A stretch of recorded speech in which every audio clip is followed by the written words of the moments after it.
တော့ဘုန်းတို့ဘဝမှာလူရည်လို့ဖြစ်လာကြတဲ့အခါမှာအရေးအကြီးဆုံးကဘာလဲလို့မေးရင်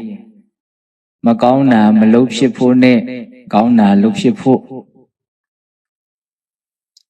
မကောင်းတာမလုပ်ဖြစ်ဖို့နဲ့ကောင်းတာလုပ်ဖြစ်ဖို့လုပ်တယ်ဆိုတဲ့စကားလုံးကကာယကံမြောက်ပြုလုပ်တာကိုလည်းရည်ညွှန်းတယ်ဝစီကံမြောက်ပြောဆိုတာကိုလည်းရည်ညွှန်းတယ်မနောကံမြောက်စိတ်ထဲကတွေးကြံတာကိုလည်းရည်ညွှန်းတယ်ပေါ့တဘောမှာအရေးကြီးဆုံးကဘာလဲလို့မေးရင်မကောင်းတာတွေမတွေးဖြစ်ဖို့မကောင်းတာတွေမပြောဖြစ်ဖို့မကောင်းတာတွေမပြုလုပ်ဖြစ်ဖို့ဒါဟာအရေးကြီးဆုံးပဲနောက်ထပ်အရေးကြီးတာကဘာတော့ကောင်းတာတွေတွေးဖြစ်ဖို့ကောင်းတာတွေပြောဖြစ်ဖို့ကောင်းတာတွေပြုလုပ်ဖြစ်ဖို့ဒါအရေးကြီးဆုံးပဲဘာလို့အကုသိုလ်ကိုရှောင်ကျဉ်ကြဖို့ကုသိုလ်ကိုဆောင်ရွက်ကြဖို့အရေးကြီးဆုံးလို့ပြောရတယ်လေမကောင်းမှုအကုသိုလ်ကိုရှောင်ကျဉ်နိုင်မှဆင်းရဲဒုက္ခကိုဘုံဘုံတို့တွေဟာရှောင်ကျဉ်ရအောင်မကောင်းမှုအကုသိုလ်ကိုမရှောင်ကျဉ်မဲနဲ့ဆင်းရဲဒုက္ခနဲ့ဘုံဘုံတို့တွေဟာအမြဲတမ်းတွေ့ကြုံနေရမှာပဲမကောင်းမှုကိုမရှောင်မဲနဲ့ဆင်းရဲဒုက္ခနဲ့ဘုံဘုံတို့တွေဟာကင်းကွာမှာမဟုတ်နော်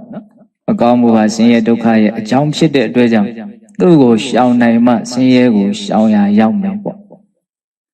ကုသိုလ်ကောင်းမှုကိုဘာကြောင့်ဆောင်ရွက်ဖို့ပြောရတာတော့အရေးကြီးဆုံးလို့ပြောရတာတော့သူ့ကိုဆောင်ရွက်နိုင်မှဘုံဘုံတို့လိုလားတောင်းတတဲ့ချမ်းသာဒုက္ခနဲ့ပြည့်စုံရမယ်ပေါ့ဒါကြောင့်မကောင်းမှုနဲ့ဆင်းရဲဒုက္ခသည်အကြောင်းအကျိုးတစ်စုံလို့ရှင်းရှင်းလင်းလင်းခိုင်ခိုင်မာမာစိတ်ထဲမှာနားလည်ထားရကောင်းမှုနဲ့ချမ်းသာဒုက္ခသည်အကြောင်းအကျိုးတစ်စုံလို့ပြီးပြင်းပြင်းနားလည်ထားရဒါဆိုလို့ရှိရင်ဘဝမှာအရေးကြီးဆုံးဟာဘာလဲလို့မေးရင်မကောင်းတာမလုပ်ဖြစ်ဖို့နဲ့ကောင်းတာလုပ်ဖြစ်ဖို့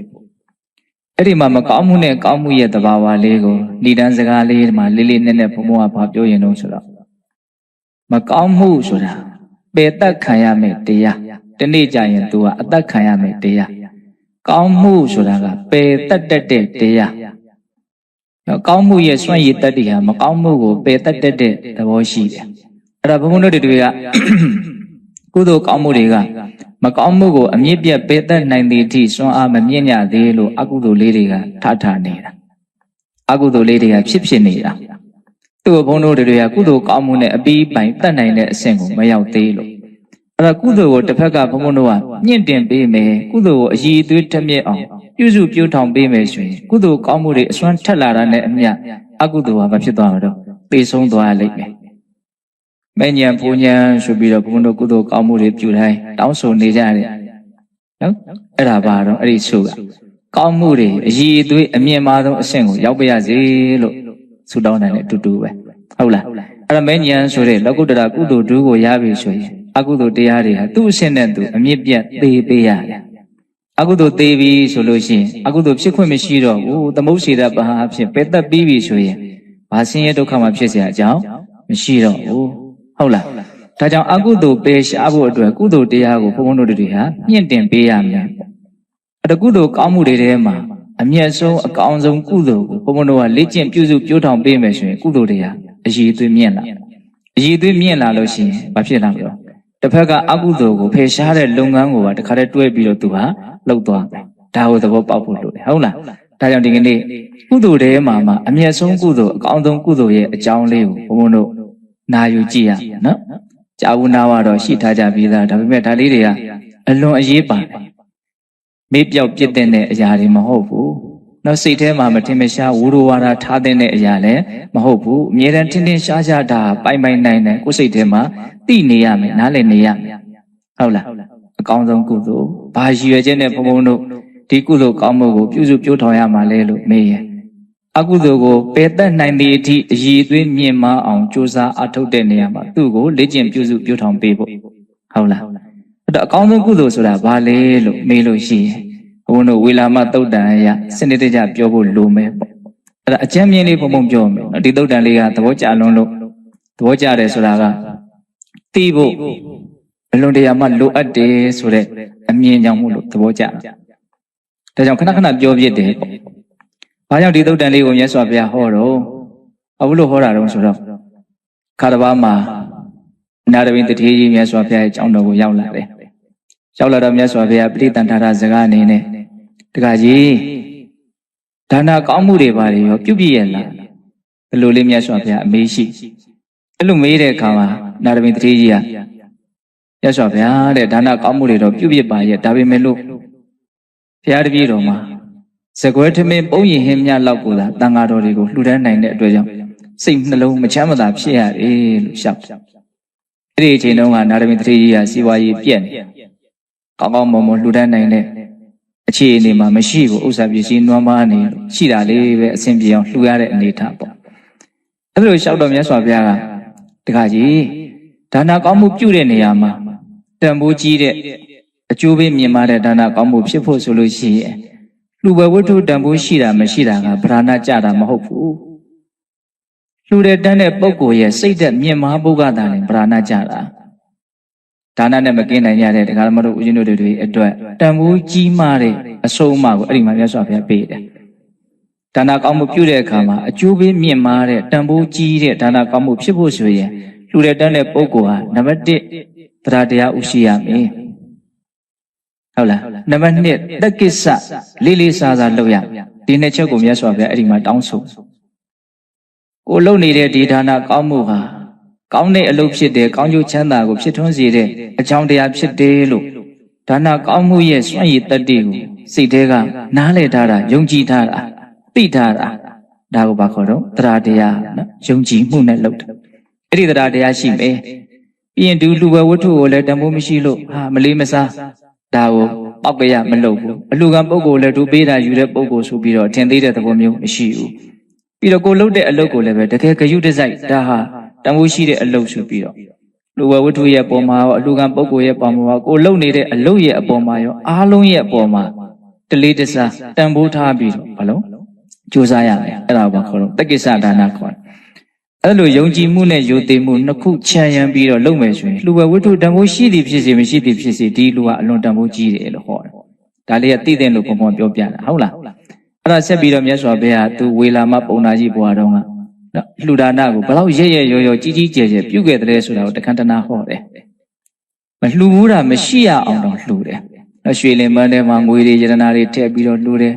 ငွေလင်ပန်းထဲမှာရွှေတွေယတနာတွေထည့်ပြီးတော့လှူတယ်အနည်းဝန်းကျင်မှာရှိတဲ့လူတွေလောက်ကင်စားတော့เสียမလိုတော့အောင်တောင်သူလှူတယ်လို့ဆိုတယ်ဒါဘာလို့ဟောတာတုံးဆိုတော့ဒါနာကောင်းမှုတွေတစ်ခုနဲ့တစ်ခုရဲ့တန်ဖိုးကိုအရင်ဝေဖန်ပြခြင်းလို့အဲ့ဒါလေးကိုမြတ်စွာဘုရားသက်သေအနေနဲ့ထုတ်ပြတာအဲ့ဒါငါဘုရားလောင်းဝေလာမပုံနာကြီးဖြစ်တုံးကအဲ့ဒါလိုတက်တလုံးကြီးကြီးကျယ်ကျယ်ခန့်ခန့်နာနာပြည့်ပြည့်စုံစုံလှူခဲ့တန်းခဲ့တဲ့ဒါနာကောင်းမှုအားလုံးတို့ဟာဟောဒီသာသနာတော်တွင်မှာသစ္စာလေးပါးကိုသိကြမြင်ကြတဲ့ဒသနတမ္ပရာယအမြင်နဲ့ပြည့်စုံကြတဲ့သောတပန်ပုဂ္ဂိုလ်တူတယောက်ကိုလှူရတဲ့အလှူလောက်တန်ဖိုးကြီးတာမဟုတ်ဘူးတဲ့နော်အလှူကံပုဂ္ဂိုလ်ရဲ့အဆင့်ကြည့်ပြီးတော့ဒါနာကောင်းမှုရဲ့တန်ဖိုးကွာသွားပုံကိုအရင်ဝေဖန်ပြတာသောတပန်ပုဂ္ဂိုလ်အယောက်တရားကိုလှူရတာတဲ့တဂရကံတူတယောက်ကိုလှူရတာပို့ပြီးတော့တန်ဖိုးကြီးတယ်အသိဉာဏ်မြင့်သွားလို့ဟုတ်လားတဂရကံတရားကိုတဲ့အနာကံတရားကိုအနာဂံတရားကိုတဲ့ယဟန္တာတယောက်ကိုယဟန္တာအပားတရားကိုတဲ့ပြည့်စေကဗုဒ္ဓတပါးကိုပြည့်စေကဗုဒ္ဓအပားတရားကိုတဲ့သမ္မာသမ္ဗုဒ္ဓဘုရားတဆူကိုသမ္မာသမ္ဗုဒ္ဓဘုရားတဆူကိုပေးလှူရတာတဲ့အဲ့ဒီဘုရားအမှုပြုတဲ့ယဟန်တန်ဃာကိုလှူရတာပို့ပြီးတော့တန်ဖိုးကြီးတယ်တန်ဃာခြံရံသွားတာအဲ့ဒီမှာဘုန်းတို့စိတ်ဝင်စားတဲ့ကောင်းတာကအဲ့ဒီဘုရားမှုရှိတဲ့ယဟန်တန်ဃာကိုလှူတဲ့နေရာမှာလည်းပဲကျောင်းကိုစောက်လို့လှူဒန်းမယ်ဆိုလို့ရှိရင်ဒါဒါနကောင်းမှုတွေထဲမှာအထွတ်အထိပ်ဒါနကောင်းမှုဖြစ်တယ်ဆိုပြီးတော့ဒါနနဲ့ပတ်သက်ပြီးတော့ဝေဖန်တဲ့နေရာမှာအဲ့ဒီနာမှာအဆုံးသတ်တယ်စိတ်ဝင်စားတဲ့အကောင်းတာကလှူဝဲဝတ္ထုပါထည့်ပြောသွားတယ်စစရင်တော့ကလှူဝဲဝတ္ထုသိအရေးမကြီးဘူးလှူတဲ့တန်းတဲ့ပုဂ္ဂိုလ်ရဲ့စိတ်စေတနာယုံကြည်မှုယုံသိမှုနှစ်ခုခြံရရမယ်ပြောတယ်ဒုတိယပါဆက်ပြောတော့အလှူကံပုဂ္ဂိုလ်အည်အသွေးမြင့်ဖို့ပြောတယ်သတိထားနာထောင်နော်တတိယပါဆက်ပြောတော့လူဝဲဝတ္ထုပါထည့်ပြောတယ်လူဝဲဝတ္ထုကဘာတော့ကြောင်းတယ်အဲ့ဒါဆိုလို့ရှိရင်တန်ဖိုးကြီးဆုံးဒါနကောင်းမှုပဲတဲ့အဲ့ဒါဆက်ပြီးတော့မှမြတ်စွာဘုရားကအဲ့ဒီကြတော့မှအဓိကကြတဲ့ကုသိုလ်တွေကိုဝေဖန်ပြတာကုသိုလ်တို့ရဲ့အဆင့်အတန်းတနည်းအားဖြင့်ကုသိုလ်တို့ရဲ့အည်အသွေးအနှိမ့်အမြင့်ဒါကိုပြောတာပေါ့နော်အဲ့ဒါလိုဘုရားမှုရှိတဲ့ယဟန်တန်ဃာကိုကြောင်းဆောက်ပြီးတော့လှူရတန်းရတဲ့ကုသိုလ်ကောင်းမှုတွေမြတ်စွာဘုရားရဲ့ဂုဏ်ရည်သွေးမြတ်စွာဘုရားရဲ့သဘောတဘာဝမြတ်စွာဘုရားရဲ့နော်ဒီဂုဏ်ကျေးဇူးအည်အသွေးဒါတွေကိုသိမြင်နားလည်ပြီးတော့ဗုဒ္ဓံတရဏံကိစ္ဆာမိတန်တရားဝိဒုက္ခကလွတ်ဖို့ဆိုရင်ဘုရားလွယ်လို့အကုသိုလ်မရှိဘူးဆိုတဲ့အမြင်နဲ့ဗုဒ္ဓတရဏဂုံမြတ်စွာဘုရားကိုအကုတယ်ပေါ့ နောက်ဓမ္မတရဏံကိစ္ဆာမိမလေးတံဖိုးလေးတံနိဗ္ဗာန်ပရိယတ္တိလို့ဆိုတဲ့စေတံသောတရားတွေဟာဒုက္ခလွတ်ဖို့အတွက်ဆိုရင်အာကိုရမယ့်အရာဖြစ်တယ်လို့သိမြင်တဲ့စိတ်နဲ့ဓမ္မတရဏံကိစ္ဆာမိလုပ်တယ်ဟုတ်လားပြီးတော့ပါတော့တန်ခါတရဏံကိစ္ဆာမိအရိယာတန်ဃာတို့ရဲ့ဂုဏ်ကျေးဇူးကိုသိမြင်ပြီးတော့တန်တရားဝိဒုက္ခကလွတ်ဖို့ဒုက္ခငြိမ်းဖို့ဆိုရင်ဒါဟာအာကိုအာရပြုရမယ့်အရာလို့လောကမှာတန်ဖိုးအကြီးမားဆုံးယရနာ၃မျိုးကိုသူသိမြင်နားလည်ပြီးတော့တရဏဂုံစောင့်တည်အဲ့ဒီအတိဥစည်းပြီးတော့စောင့်တည်လိုက်တဲ့တရဏဂုံဟာခုနတုန်းကဘုရားမှုရှိတဲ့ယဟန်တန်ဃာကိုကြောင်းဆောက်ပြီးတော့လှူတဲ့တန်းတဲ့ကုလိုကောင်းမှုရဲ့အထက်မှာသူရှိတယ်ရှင်းပြတာနော်တခါအဲ့ဒီတရဏဂုံ၃ပါးစောင့်တည်လို့ဖြစ်တဲ့ကုသိုလ်ကောင်းမှုထက်၅ပါးသောသီလကိုကျင့်သုံးမယ်ကိုဘဝနေထိုင်စဉ်အတွင်းမှာဘယ်သူကိုမှမထိခိုက်စေရဘူး။သီလရဲ့သဘောလေးကိုအဲ့လိုရိုးရှင်းရှင်းလေးနားလည်ရမယ်။သီလဒါနရဲ့ထက်မှာရှိတယ်နော်။တော့ဒါနကသူများကိုပေးတာသူများကိုချမ်းသာစေတာ။သီလကဘာလို့သီလသူများကိုဒုက္ခမပေးတာ။ဒုက္ခပေးနေလို့ရှိရင်ဒုက္ခပေးလေတိတ်ပြီးတော့ဒုက္ခပေးတာကြီးကပို့ပြီးတော့ဆိုးတာပေါ့။ဒုက္ခမပေးဘဲနဲ့ရှောင်တာကဒုက္ခပေးတာတဲ့ပို့ပြီးတော့အရေးကြီးတယ်ဟောရမှာလူတွေတယောက်နဲ့တယောက်မလှူလို့ဖြစ်နေတဲ့မပေးလို့ဖြစ်နေတဲ့ဒုက္ခတဲ့တယောက်နဲ့တယောက်ဒုက္ခပေးနေလို့ထိခိုက်စေတဲ့အတွက်ကြောင့်ဒုက္ခရောက်နေတာပို့ပြီးတော့များတယ်။ဒါကြောင့်၅ပါးသီလကိုမြတ်စွာဘုရားဒေသနာတစ်ခုမှာအဘေယဒါနဘေးကင်းတဲ့အလှူတတ္တဝါတွေကိုဘေးကင်းစေတဲ့အလှူမင်းတို့ရဲ့အသက်ရှင်တန်ရွေးအတွက်ကြောက်မနေနဲ့ငါဘယ်သူမှမတတ်ဘူး။မင်းတို့ဥစ္စာပစ္စည်းပိုင်ဆိုင်မှုအတွက်ကြောက်မနေနဲ့ဘယ်သူမှငါမတရားမယူဘူး။ကိုယ်ဒီဟုသောအကြောင်းကြောင့်လောကကြီးကိုဘေးမဖြစ်စေဘူးအလွန်လေးနဲ့တဲ့အဓိပ္ပာယ်ရှိတယ်ကိုချင်းသီလဒါကြောင့်တရဏဂုံဒါနတရဏဂုံရဲ့အထက်မှာသီလရှိနေနော်ဘဝမှာဘုန်းတို့လူတွေဟာကောင်းမြတ်မှုနဲ့နေကြတဲ့အခါမှာကိုအာတာယနေကြတယ်ချို့ကလည်းပေးပြီးတော့နေရတာကိုပြောတယ်ကောင်းပါတယ်ဒါလည်းတချို့ကြတော့လည်းဘယ်သူမှမထိခိုက်စေပဲနဲ့ကိုယ့်ကိုစောင့်စည်းမှုလေးနဲ့နေတယ်သူကတော့ပိုအဆင့်မြင့်တယ်နော်သီလနဲ့နေတာပြောတာအဲ့ဒါဆက်ပြီးတော့မြတ်စွာဘုရားကအဲ့ဒီ၅ပါးသောသီလကြောင့်ဖြစ်ပေါ်နေတဲ့ကုသိုလ်ကောင်းမှုတဲ့၅ပါးသောသီလကိုစောင့်ထိန်လို့ဖြစ်ရတဲ့ကုသိုလ်ကောင်းမှုတဲ့တတ္တဝအနန္တရဲ့ပုံမှာကောင်းသည်ဆိုးသည်မဝေဖန်မဲနဲ့မခံစားဘဲနဲ့ဘာကြိုးမှလိုလားတောင့်တတဲ့စိတ်လည်းမရှိဘဲနဲ့တက်ကောင်းစားချမ်းသာစေခြင်းနဲ့စိတ်ကလေးဒါပါခေါ်တော့မေတ္တာအဲ့ဒီမေတ္တာထားနိုင်ရင်အဲ့ဒီမေတ္တာပို့ပြီးတော့မြင်မာတဲ့ကောင်းကျိုးချမ်းသာကိုဖြစ်ထွန်းစေတဲ့ကောင်းမှုဖြစ်တယ်ဣဒံတရောမဟဖလံဒီကုသိုလ်ဟာဒီကုသိုလ်ထက်တာလွန်တဲ့အကျိုးပေးရှိတယ်ဣဒံတတောမဟဖလမဟဖလဆိုတာအလွန်ကြီးမားတဲ့အကျိုးရလဒ်ကိုပြောတာမေတ္တာတရားသီလရဲ့ထက်ရောက်သွားပြီနော်အဲ့ဒါမေတ္တာတရားကိုကျတော့သူကဝိသေသနာလေးနဲ့ခေါ်တယ်ဂန္ဒောဟနမတ္တံပိမေတ္တာစိတ်တံပါဝေယဂန္ဒောဟနမတ္တံပိဆိုတာနန္တာတရှုတရှိုက်ခန့်ကာလမြခုနတုန်းကတန်ဃာတော်တွေအစင်းစင်းလူခဲ့တန်းခဲ့တဲ့ကုသိုလ်တွေကိုမမေ့နဲ့သိလားအဲ့ဒီကနေအစင်းစင်းတက်လာတယ်နော်ဒါနကောင်းမှုအလုံးတို့ထက်တရဏဂုံထက်သီလရဲ့အထက်မှာပါတော့မေတ္တာကိုဘလို့အထုပြုဟောတော့နန္တာတရှုတရှိုက်ခန့်ကာလမြကျိန်ဖန်များစွာပွားများမယ်ဆိုရင်တော့ဘယ်ပြောပေါ်ရရှိမလို့ဆိုတာပြောတာနန္တာတရှုတရှိုက်ခန့်မြဖြစ်လျက်တဲ့ဒီကြည်လင်တန်ရှင်းတဲ့အပြစ်ကင်းတဲ့မေတ္တာစိတ်ဓာတ်လေးရဲ့စွမ်းအားဟာဆိုတော့ဘုရားမှုရှိတဲ့ယဟန်တန်ကိုအကြောင်းကြီးဆောက်ပြီးလှူရတန်းရတဲ့ကုသိုလ်ရဲ့အထက်မှာဘယ်နှဆင့်တောင်ကျော်နေတော့2ဆင့်တောင်ကျော်နေတယ်သဘောပေါက်လားနော်ဒါနရဲ့အထက်မှာတရဏဂုံနဲ့သီလပြီးတော့မှမေတ္တာဟုတ်လားအဲ့ဒါဆက်ပြီးတော့နောက်ဆုံးကုသိုလ်ကောင်းမှုတို့ရဲ့နော်အည်အသွေးအနေအမြင့်ကိုတိုက်တာပြတဲ့နေရာမှာနောက်ဆုံးအနေနဲ့မြတ်စွာဘုရားဘာဟောတော့ဆိုတာအဲ့ဒါလောက်ကြီးမားတဲ့ကောင်းကျိုးကိုဖြစ်စေတဲ့မေတ္တာတရားထက်တာလွန်တဲ့ကောင်းမှုရှိသေးတယ်အဲ့ဒီတာလွန်တဲ့ကောင်းမှုကဘာတော့ဆိုတော့အနိစ္စတင်ညာတဲ့ဟုတ်လားအနိစ္စတင်ညာစကားလုံးနှလုံးပေါင်းတာနော်အနိစ္စဆိုတာမတည်မြဲတာတင်ညာဆိုတာအမှတ်ရတာဒီစကားလုံးတွေရဲ့အဓိပ္ပာယ်သိတယ်မဟုတ်လားဝေဒနာကဘာတော့ခံစားတာတင်ညာကဘာတော့အမှတ်ရတာသင်္ခါရကဘာတော့ပြုလုပ်စေဆိုတာဟုတ်လားတင်ညာဆိုတာအမှတ်ရတာဩမတည်မြဲပါလားလို့အမှတ်ရတာအလွန်ရင့်ကျက်တဲ့ဝိပဿနာဉာဏ်အဆင့်ထိရောက်မှအနိစ္စတင်ညာဖြစ်တယ်လို့ဆိုလိုတာမဟုတ်ဘူးအပေါ်ယံလောက်သိရင်လည်းပဲအနိစ္စတင်ညာထဲမှာအကျုံးဝင်တယ်ကြောက်တော့မှန်ကြည့်လိုက်လို့ဩငါရဲ့နှုတ်ပြုံမှုတွေမရှိတော့ပါလားအနိစ္စတင်ညာထဲအကျုံးဝင်သွားတယ်နော်နေထိုင်မကောင်းဖြစ်လို့ဩငါရဲ့နေတာထိုင်တာရှိခဲ့တဲ့အနေထားလေးတွေပျောက်ခဲ့ပါပေါ့လားဒါပါဖြစ်တော့အနိစ္စတင်ညာဟုတ်လားရှုခင်းတစ်ခုကိုတွေ့တယ်မနှစ်ကနဲ့မတူပါလား အဲ့ဒါတွေမရှိတော့ပါလားဒါပါတော့အနိစ္စတင်ညာနော်ဟုတ်လားနောက်ဆုံးအနိစ္စတင်ညာအဆင့်ကတော့အမျိုးမျိုးရှိမယ်ပေါ့တခဏတိုင်းပြောင်းလဲပြီးဆုံးလိုက်နေတဲ့သဘောကိုသိရင်တော့အလွန်အဆင့်မြင့်တဲ့အနိစ္စတင်ညာဖြစ်သွားဟုတ်လားမြင်တိုင်းနောက်ထပ်မြင်နေတာအခုမြင်တဲ့ဟာမဟုတ်ဘူးအခုမြင်တဲ့သဘောမဟုတ်ဘူးဒီမြင်တဲ့ယူပါယုံပြတ်သွားတာကိုပြောဖို့ကလည်းခက်တယ်အဲ့လိုဆိုရင်မြင်စိတ်ကလေးကိုလည်းပြောကြည့်မြင်တဲ့စိတ်ဟာအခုမြင်တဲ့စိတ်ဟာနောက်ထပ်အခုမြင်တဲ့စိတ်မဟုတ်တော့ဘူးဟုတ်လားလူလေးလှည့်လိုက်တာနဲ့ကိုပြရတယ်ဆိုတာအရင်ထင်ရှားရနော်ဒီနားမြင်တဲ့ခါမှာဖြစ်တဲ့မြင်စိတ်နဲ့ဒီလိုလေးလှည့်လို့မြင်တဲ့ခါမှာဖြစ်တဲ့မြင်စိတ်အတူတော့ဒီလိုကြည့်တော့မှနာယီမြင်နေရတယ်နာယီမြင်တော့နာယီမြင်စိတ်ပေါ့တကားပေါက်ကြည့်လိုက်တော့တကားပေါက်ကြည့်တဲ့မြင်စိတ်ပေါ့လုံးဝကွဲပြားနေနော်ဟိုကြည့်လိုက်တာနဲ့ဟိုကြည့်ခဲ့လို့ဖြစ်ခဲ့တဲ့မြင်စိတ်ဟာမရှိတော့ဘူးအတန်ကြတော့ပို့ပြီးတော့ထင်ရှားတယ်နော်အတန်ကြတော့အရင်ထင်ရှားတယ်ကြားပြောက်ပဲနောက်ထပ်ဖြစ်နေတယ်အဲ့ဒါလေးတွေကိုသတိထားနေရင်အမျက်ဆုံးကုသိုလ်ကိုဘုန်းတို့လောက်ရရောက်နေတာထမင်းစားတဲ့အခါလည်းအမျက်ဆုံးကုသိုလ်ဖြစ်အောင်လုပ်တောက်လျှောက်ပျောက်လိုက်နေတာပဲရှားပေါ်မှာအရသာတစ်မျိုးပြီးတစ်မျိုးပျောက်လိုက်နေတာပဲဟုတ်လားကိုယ်အတွေ့အထိခန္ဓာကိုယ်အာယုံစိုက်ကြည့်လိုက်ဟိုလိုလေးလှည့်လိုက်ဒီလိုလေးလှည့်လိုက်ဟိုလိုလေးဖြစ်လိုက်ဒီလိုလေးဖြစ်လိုက်သိကြတာတပါတော့ဖြစ်ပြီးတော့မရှိတော့ဟုတ်တယ်အဘာဝတော့ဖြစ်ပြီးတော့မရှိတော့အဲ့ဒီမရှိတော့ဘူးလို့သိတဲ့အတိကလေးကဒီမှာတန်ဖိုးကြီးဆုံးကုသိုလ်ဖြစ်နေတယ်အဲ့ဆန်လည်းကုံစရာမလိုဘူးနော်မရှိတော့ဘူးလို့သိဖို့လိုတယ်ဘာလေးပဲဖြစ်ပြီးမရှိတော့ဘူးလို့သိဖို့လိုတယ်အဲ့ဒါလိုပဲကိုယ့်ရဲ့အတွေးတွေကောင်းဆိုမျိုးတွေးနေတာရှိတယ်အဲ့ဒီအတွေးလေးတွေကိုလည်းပြန်ပြီးတော့မလုပ်ဖို့လို့စီစစ်ကြည့်ရတွေးပြီးဖြစ်ပြီးမရှိတော့ပါလားသူတို့လည်းဘာမှမရေရပါလားဘယ်နှမျိုးပြောတော့6မျိုးလောကဆိုတာဒီ6မျိုးဖြစ်နေတာကိုလောကလို့ခေါ်တာနော်ဟေမောတတုတ်တန်တဲ့ဒီနေ့ကျမှဟောရအောင်အလွန်ကောင်းလုံးငယ်တုန်းကအလွတ်ဆောင်ထားတာရှိတယ်နော်ဓမ္မစကြာမဟောခင်တည်းကစဟေမောတတုတ်တန်ဆိုတာရှိတယ်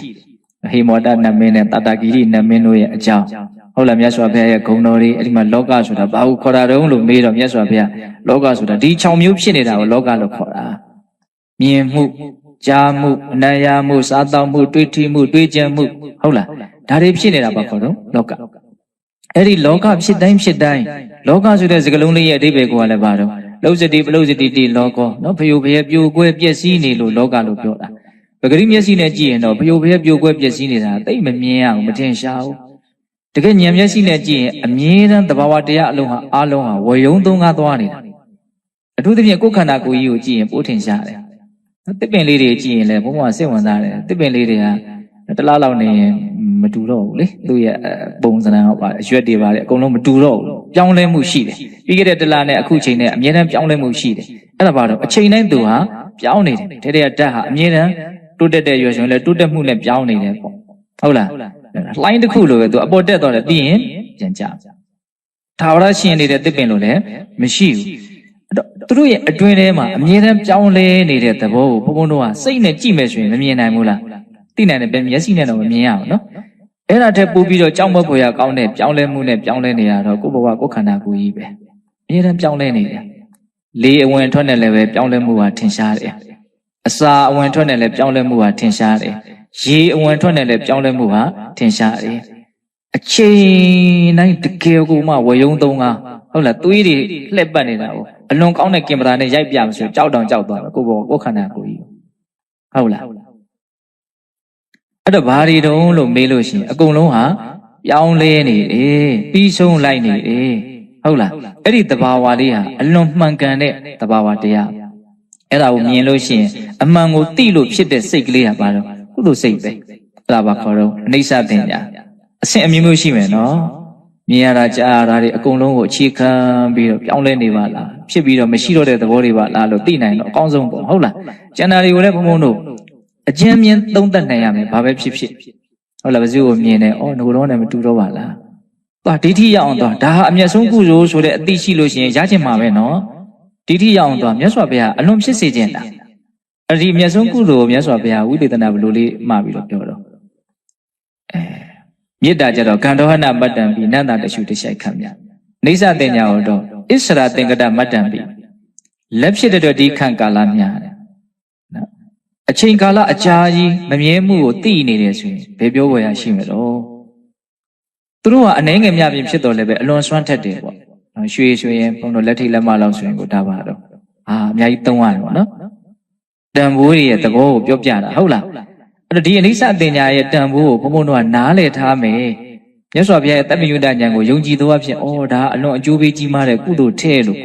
လို့နားလည်ထားမယ်ဆိုရင်သူ့ကိုဘုန်းတော်မျက်နှိုးမှာပဲရအောင်လုပ်မှာပဲဟုတ်လားရအောင်လုပ်မယ်ဆိုရင်လည်းမြင်တိုင်းကြားတိုင်းရနိုင်တာပဲဘာလို့ပဲမြင်ဘာလို့ပဲကြားရနိုင်တာပဲမြတ်စွာဘုရားဒါကိုအလွန်ရစေခြင်းရစေခြင်းအကြောင်းကိုဘလောက်ထင်ရှားစေတယ်လဲဆိုတာကိုနော်ဘလောက်သိတာတဲ့တုတ်တန်လေးတစ်ခုသိတဲ့တုတ်တန်လေးတစ်ခုဘုံပြောပြမယ်အဲ့တုတ်တန်ကိုကြည့်လိုက်ရင်ဘလောက်သိတာတယ်လဲဆိုတာတွေ့ရလိမ့်မယ်အဲ့ဒီတုတ်တန်ဘာလို့ဆိုဝေပုံလပပ္ပဒတုတ်တန်အခုဝေလာမတုတ်တန်ပြီးသွားပြီဒီတင်ရက်သွားတာအကုသိုလ်ကောင်းမှုတွေမှာအမြတ်ဆုံးကုသိုလ်ဟာအိဋ္ဌသင်ညာသူ့ထက်မြတ်တာလောကီနယ်မှာမရှိတော့ဘူးဟိုဘက်လောကုတ္တရာနယ်ရောက်သွားတယ်မဲ့ဉဏ်ရမှသူ့ထက်ပဲမြတ်တဲ့ကုသိုလ်ရမှာနော်အဲ့ဒါတော့လောကုတ္တရာကုသိုလ်အဲ့တော့ဝေပုံလပပ္ပဒတုတ်တန်ကိုကြည့်လိုက်လို့ရှိရင်မြတ်စွာဘုရားဒီမတည်မြဲမှုကိုဘယ်လောက်မြင်စေခြင်းတလဲအရာရာကိုဒီအမြင်နဲ့ချင်းကပ်စေခြင်းအရာရာဒီအမြင်ရှိစေခြင်းလေအသေးစိတ်ကလေးမြင်တဲ့အမြင်မှကိုတန်ဖိုးထားတာမဟုတ်ဘူးနော်ဆိုကြပါစို့ခုနကတော့ဘုန်းပြောခဲ့တယ်ရှုခင်းလေးတွေကြည့်တယ်ဘယ်သူ့ကိုမြင်တယ်ဘယ်ဝါကိုတွေ့တယ်ဘာကြားတယ်ဘာတွေဖြစ်နေတယ်အဲ့ဒါတွေထဲမှာဘုန်းတို့အတွက်ထုတ်ယူနိုင်မယ်ဆိုရင်အမျက်ဆုံးကုသိုလ်ကိုရနိုင်တယ်အဲ့ဒါပါတော့မမြဲဘူးမရှိတော့ပါလားသောသောဟာမဟုတ်တော့ပါလားဘောပြောင်းလဲနေပါလားဒါကိုသိဖို့ပေါ့နော်ပြောင်းလဲမှုပေါ့ဟုတ်လားဘယ်ဟာမှယက်တည်နေတာမဟုတ်ဘူးဆိုအဲ့ဒါကိုထင်ရှားအောင်ဘုန်းတို့အဲ့ဒီဝေပုံလပပ္ပဒတုတ်တန်ကိုအကျဉ်းမြင်လေးနားထောင်ကြည့်မယ်ဟုတ်လားအဲ့ဒါမြတ်စွာဘုရားဝေပုံလပပ္ပဒတုတ်တန်ကိုနိဒာနဝကတန်ယုတ်ပါဠိတော်မှာနမတကတန်ယုတ်ထဲမှာမှတ်တမ်းတင်ထားတယ်ဘယ်လိုလေးစပြီးတော့ဟောတော့အနမတကောယံဘိက္ခွေတန်တာတော့ပုဗ္ဗကောတိနပညာယတိအဝိဇ္ဇာနိဝရဏနာတတ္တနာတဏတန်ယောဇနာနာတန္တဝတံတန္တရတံယဟန်တို့တဲ့ဒီတတ္တဝါတွေဟာအလွန်ရှည်လျားတဲ့အနမတကောယံနော်အစမထင်ရှားလောက်အောင်ကိုထင်ရှည်လျားတဲ့ဘယ်တော့မှစတယ်လို့ပြည့်ညက်လို့တတ်မှတ်လို့မရနိုင်လောက်အောင်ရှည်လျားတဲ့အချိန်ကာလကစပြီးတော့ဘဝတွေဖြစ်နေတာအောက်လို့ဘဝတွေကဖြစ်ခဲ့တာတော့အဝိဇ္ဇာနိဝရဏနာတတ္တနာတဏတန်ယောဇနာနာနှစ်ခုပြောတယ်အဝိဇ္ဇာဆိုတာမသိမှုနိဝရဏဆိုတာဖုံးထားတာကိုပြောတာတတ္တဝါတွေရဲ့စိတ်ကိုဘာဖုံးထားတော့မသိမှုကဖုံးထားတယ်တဲ့ဟုတ်လားဖြစ်နေတာကတစ်မျိုးကိုထင်နေတာသိနေတာကတစ်မျိုးဒါဘာခေါ်တော့အဝိဇ္ဇာဟုတ်လားအဲ့ဒါလိုလွဲမားတဲ့အသိတွေနဲ့နေလာအဲ့ဒါကိုစိတ်ကိုဘာဖုံးတယ်ခေါ်တော့အဝိဇ္ဇာဖုံးတယ်အဲ့လိုအဝိဇ္ဇာနိဝရဏနာပြီးတော့ပါတော့တဏတန်ယောဇနာနာဟောတဏကျတော့တန်ယောဇဉ်လို့သုံးတယ်နော်တန်ယောဇနာဆိုတော့ဘာလို့ခြီးထားတာတုတ်ထားမမောမှုနဲ့ဘုံဘုံတို့ရဲ့စိတ်လေးကအချီတုတ်ခံထားရတာမမောမှုနဲ့ဘုံဘုံတို့တွေကတွဲချီခံထားရတာဒါကြောင့်ဒုက္ခနဲ့လည်းတွဲချီခံထားရတာမလွတ်ဘူးဟုတ်လားအဝိဇ္ဇာကိုသုံးတာကြတော့နိဝရဏလို့သုံးတယ်နော်စိတ်ဝင်စားတဲ့အဲ့အသုံးလေးတွေကကောစားဘုံဘုံစိတ်ဝင်စားသိနေတယ်မတိမှုနဲ့ဖုံးလွှမ်းခံရတယ်နော်မမောမှုနဲ့ချီနှောင်ခံရတယ်ဘယ်သူတော့စိတ်ကလေးဟုတ်လားဒီစိတ်ကလေးကဇာချဲ့နေတာနော်ဒီစိတ်ကလေးကမတိမှုနဲ့ဖုံးလွှမ်းခံရတယ်မမောမှုနဲ့ချီနှောင်ခံရတယ်အဲ့ဒါကြောင့်မလို့တတ္တဝါတွေကဘလောက်ကာလကြာခဲ့ပြီလို့ပြောလို့မရတော့အောင်ရှည်လျားတဲ့တန်တရားတစ်လျှောက်လုံးနေကြီးမြင်းကြီးစုံကြီးစမ်းကြီးနဲ့တခါတည်းလာနေကြတာအခုလည်းဆုံးလားဆိုတော့မဆုံးသေးဘူးရှေ့အနာဂတ်ခီးကိုမျှောကြည့်ရင်လည်းပဲဒီအဝိဇ္ဇာနဲ့ဖုံးထားသမျှတဏှာနဲ့ချီထားသမျှသူသွားအောင်မှာကန့်သက်ချက်မရှိဘူးဟုတ်လားဒီအကြောင်းတရားကိုဘုန်းတို့မဖြစ်စည်းနိုင်သေးသမျှသွားအောင်မှာနော်ဒါမို့ဒီဟာကိုရက်ချင်တယ်မသွားချင်ဘူးဆိုရင်အဝိဇ္ဇာအဖုံးကိုဖွင့်နိုင်အောင်ကြိုးစားနော်တဏှာချီထားတာကိုဖြတ်နိုင်အောင်ကြိုးစားသိလားအဝိဇ္ဇာနဲ့တဏှာမှာဘယ်သူကပို့ပြီးတော့ရင်းခံကြမလို့ထင်တော့အဝိဇ္ဇာပေါ့ဟုတ်လားမသိလို့သာလင်လွယ်လွယ်မှာမမောနေကြမသိမှုကိုသာသိမှုဖြစ်အောင်လုပ်ကြပါသိမှုဖြစ်သွားတာနဲ့တော့ဘာဖြစ်သွားမှာတော့တန်ရောစဉ်သဘောကခန့်ချောက်သွားမှာဟုတ်ရဲ့လားအဲ့ဒီလိုလေးမြတ်စွာဘုရားစတာဒီတတ္တဝါတွေဟာမသိမှုနဲ့ဖုံးတာတန်ရောစဉ်နဲ့ချီထားတာဒါကြောင့်မလို့သူတို့ကဘလောက်ကြာပြီလို့ကိုပြောလို့မရလောက်အောင်ကြာခဲ့တဲ့ကာလတစ်လျှောက်လုံးလာနေတာနောင်လည်းဘလောက်ကြာအောင်ပဲမသိသေးဘူးတန်တရားခီးကိုအဲ့လိုသွားနေကြတာအဲ့ဒါလိုလေးမြတ်စွာဘုရားစကားနေတန်းလေးချီပြီးတော့နော်ခမိုင်းမိုင်းမြင်နေရတဲ့ဝေပုံလပပ္ပတတောင်ဝေပုံလတောင်ဘုန်းတို့ရာဇီတုတ်တန်ရာဇချိုမှာဟောတာပေါ့နော်ရာဇချိုမြို့ကတောင်၅လုံးရန်ထားတာရှိအဲ့ဒီ၅လုံးသောတောင်တွေထဲမှာဝေပုံလတောင်ဆိုတာတောင်တစ်လုံးပေါ့အဲ့ဒီဝေပုံလတောင်မြတ်စွာဘုရားညွန်ပြပြီးတော့စောစောကပြောခဲ့တဲ့အရာအလုံးဟာပြောင်းလဲနေတာပါလားဆိုတဲ့ အနိစ္စတင်ညာအမြင်ကလေးကိုရသော်ဘုရားတန်ဖိုးထားလို့အဲ့ဒါလေးဖြစ်အောင်ပြောတာယဟန်တို့တဲ့ဒီဝေပုံလတောင်ကြီးကိုကြည်စမ်းပေါ့နော်ဒီဝေပုံလတောင်ကြီးကဟောဒီကဘာရဲ့အစပိုင်းလောက်မှာနော်သူကပါတော့ဆိုပါဠိနဝန္တလို့အမည်ရခဲ့တယ်တဲ့အဲ့ဒီတုန်းကဒီတောင်ရဲ့နာမည်ကဝေပုံလမဟုတ်ဘူးလူတွေကဒီတောင်ကြီးကိုပါဠိနဝန္တလို့ခေါ်ကြတာဟုတ်လားအဲ့ဒီတောင်ကြီးကအဲ့ဒီတုန်းကဘလောက်များမြင့်လဲဆိုလို့ရှိရင်တဲ့တောင်ထိပ်ကိုရောက်ချင်၄ရက်တက်ရတယ်အောက်ပြန်ဆင်းရင်၄ရက်ဆင်းရတယ်အမြင့်ကြီးပေါ့အဲ့ဒီတုန်းကလူမျိုးနွယ်တွေကိုဘာခေါ်ဆိုတီဝရမျိုးနွယ်တီဝရလူမျိုးတွေလို့ခေါ်ကြတယ်အဲ့ဒီပါဠိနဝန္တတောင်ကြီးရဲ့ဝန်းကျင်မှာနေကြတဲ့လူတွေကတီဝရလူမျိုးတွေပေါ့ဟုတ်လားအဲ့တော့သူတို့ရဲ့အသက်ကလည်းရှည်လိုက်တာ4000တောင်ရှိတယ်ဒါဒီကဘာမှာဒီကဘာရဲ့အစပိုင်းမှာပေါ့နော်ဒီဝဘုံလတောင်ကြီးဟာတီဝရပါဠိနဝန္တလို့အမည်ရတယ်ဒီတောင်ကြီးရဲ့ဝန်းကျင်မှာနေကြတဲ့လူမျိုးနွယ်တွေကတီဝရမျိုးနွယ်တွေအသက်က4000ရှိတယ်တောင်ကြီးက4ရက်တက်ရတယ်4ရက်ဆင်းရတယ်အဲ့ဒီတုန်းကဒီကဘာလောကမှာကောက်ကုတန်ဆိုတဲ့မြတ်စွာဘုရားပွင့်ခဲ့တယ်ဒီကဘာမှာပထမဆုံးပွင့်တဲ့ဘုရားပေါ့နော်အဲ့ဒီကောက်ကုတန်မြတ်စွာဘုရားပွင့်တော့ကောက်ကုတန်မြတ်စွာဘုရားရဲ့လက်ရရံနဲ့လက်ဝဲရံကဝိဒုရနဲ့တိန်စီဝဟုတ်လားဝိဒုရနဲ့တိန်စီဝဆိုပြီးတော့ရှိခဲ့လားအဲ့ဒါမြတ်စွာဘုရားဒီကဘာဥအစကတမိုင်းလေးကိုပြန်ပြောတာပေါ့နော်အဲ့ဒါလိုပြောပြီးတော့မြတ်စွာဘုရားဘာပြောတော့အဲ့ဒီပြောတဲ့စကားလေးကမှတ်သားစရာနော်ပတ္တထဘိက္ခဝေတာစီဝိမတ္တတမေညာယဟန်တို့ကြည်စမ်းပါပတ္တထကြည်စမ်းပါဘာနဲ့ကြည်ခိုင်းဉာဏ်နဲ့ကြည်ခိုင်းတာတာစီဝိမတ္တပတ္တတမေညာအန္တရဟိတာအခုအဲ့ဒီတုန်းကပါဠိနဝန္တလို့အမည်ရခဲ့တဲ့တောင်ကြီးရဲ့ပါဠိနဝန္တဆိုတဲ့နာမည်ဟာကွယ်ပြောက်သွားပြီဘယ်သူမှမသိတော့ဘူးတဲ့ဒါမြတ်စွာဘုရားကဉာဏ်နဲ့ကြည်ပြီးတော့ပြန်ပြောတာဘယ်သူမှဒီတောင်ကြီးကတစ်ချိန်ကပါဠိနဝန္တလို့အမည်ရခဲ့တယ်လို့နာမည်လေးတောင်ဘယ်သူမှမသိတော့ဘူးဟုတ်လားတေသမနုဿာကာလင်္ကတာအဲ့ဒီတုန်းကနှစ်ပေါင်း4000ရှည်လျားကြတဲ့တိဝရမျိုးနွယ်တွေအကုန်လုံးသေသွားကြပြီတကောင်တမိမှမကြမ်းတော့ဘာမှမရှိတော့ဟုတ်လားသောဇဘကွာပြိဋိနိဗ္ဗူတော်တဲ့အဲ့ဒီတုန်းကကိလေသာခသိငြိမ်းတော်မူတဲ့နတ်ကောက်ကုတန်မြတ်စွာဘုရားရှင်ကိုရောမြတ်ကြီးလဲပြိဋိနိဗ္ဗာန်ဆန်းသွားကြပြီသူ့ရဲ့တပည့်ဖြစ်တဲ့ယန္တာရှင်မြတ်တွေလဲပြိဋိနိဗ္ဗာန်ဆန်းသွားကြပြီကြည်ခိုင်းတာညံနဲ့ဟုတ်လားအဲ့ဒီတုန်းကဘာမှမရှိတော့ဘူးပေါ့ဆိုလိုတာကအဲ့ဒါလိုကြည်ခိုင်းပြီးတော့မြတ်စွာဘုရားဒီတဘာဝလောကကြီးရဲ့အနေအထားမှန်လေးကိုစကလုံး၃လုံးလေးနဲ့ပြောတယ်ဧဝံအိဋ္ဌာဘိက္ခဝေသင်္ခါရဧဝံအတ္တဝဘိက္ခဝေသင်္ခါရဧဝံအနတ္တတိကဘိက္ခဝေသင်္ခါရအနေစာအတ္တဝအနတ္တတိကဘိက္ခဝေယဟန်တော်တို့ဧဝံဤသို့ဤပုံသင်္ခါရတရားတို့သည်အနေစာမမြဲကြလေကုန်စွာတကားဘိက္ခဝေယဟန်တော်တို့ဧဝံဤသို့ဤပုံသင်္ခါရတရားတို့သည်အတ္တဝမခိုင်မာကြလေကုန်စွာတကားဘိက္ခဝေယံတော်တို့ဧဝံဤသို့ဤပုံသင်္ခါရတရားတို့သည်အနတ္တတိကမတ္တတာကြလေကုန်စွာတကားစကားဘယ်နှလုံးတော့၃လုံးနေစာဆိုတာမမြဲဘူးပြောင်းလဲနေတာကိုပြောတာအတုဝဆိုတာခိုင်ခိုင်မာမာကြီးတိဆောက်ထားတာမဟုတ်ဘူးပြုတ်ပြက်လွယ်တဲ့တရားတွေပေါ့နော်ခိုင်မာမှုမရှိဘူးအနတ္တတိကဆိုတာတတောင်တက်တာဖြစ်နေတဲ့တရားတွေမဟုတ်ဘူးမသက်မတာဖြစ်နေတဲ့တရားတွေတဲ့သင်္ခါရတရားတွေဆိုတာဟုတ်လားအဲ့ဒါလိုမြတ်စွာဘုရားအမိန့်ရှိပြီးတော့ဗာပြောတော့ယာဝရှိတဲ့ဘိက္ခွေလမေဘတပ္ပသင်္ခါရေတုနိဗ္ဗိန္တိတုအလံဝိရိစိတုအလံဝိမုတ်ရှိတုဘုန်းတို့ပြောနေတာခဏခဏကြောက်နေနော်ယာဝရှိတဲ့ဘိက္ခွေလမေဘတပ္ပသင်္ခါရေတုဘိက္ခွေယံတော်တို့တပ္ပသင်္ခါရေတုအလုံးစုံသောသင်္ခါရတရားတွေရဲ့ပုံမှာနိဗ္ဗိန္တိတုညီးငွေခြင်းကအလားမေဘသင်္လာတိသာဒီလိုပဲပျောက်ပြီးတော့သွားနေတဲ့သဘောလေးကိုမြင်ပြီးတော့ဒါတွေကမကောင်းတဲ့သဘောတွေပါလို့ဒါတွေရဲ့ပုံမှာညီးငွေတဲ့စိတ်ဖြစ်တဲ့တဲ့ဒါတော့တိုက်တွန်းချက်ပေါ့နော်အလားမေဝတပ္ပသင်္ခါရေတုသင်္ခါရတရားတွေရဲ့ပုံမှာနိဗ္ဗိန္တိတုညီးငွေခြင်းကအလားမေဝသင်္လာတိတာတိအလံဝိရစိတုဝိမုတ်စိတုအလံဝိရစိတုဆိုတာဆွဲမဲ့မှုကင်းခြင်းကအလံသင်္လာတိတာတိဒါတွေရဲ့ပုံမှာဆွဲနေတယ်မျက်နှိုးနေတဲ့သဘောတွေဖေရှားခြင်းကသင့်တယ်ဟုတ်လား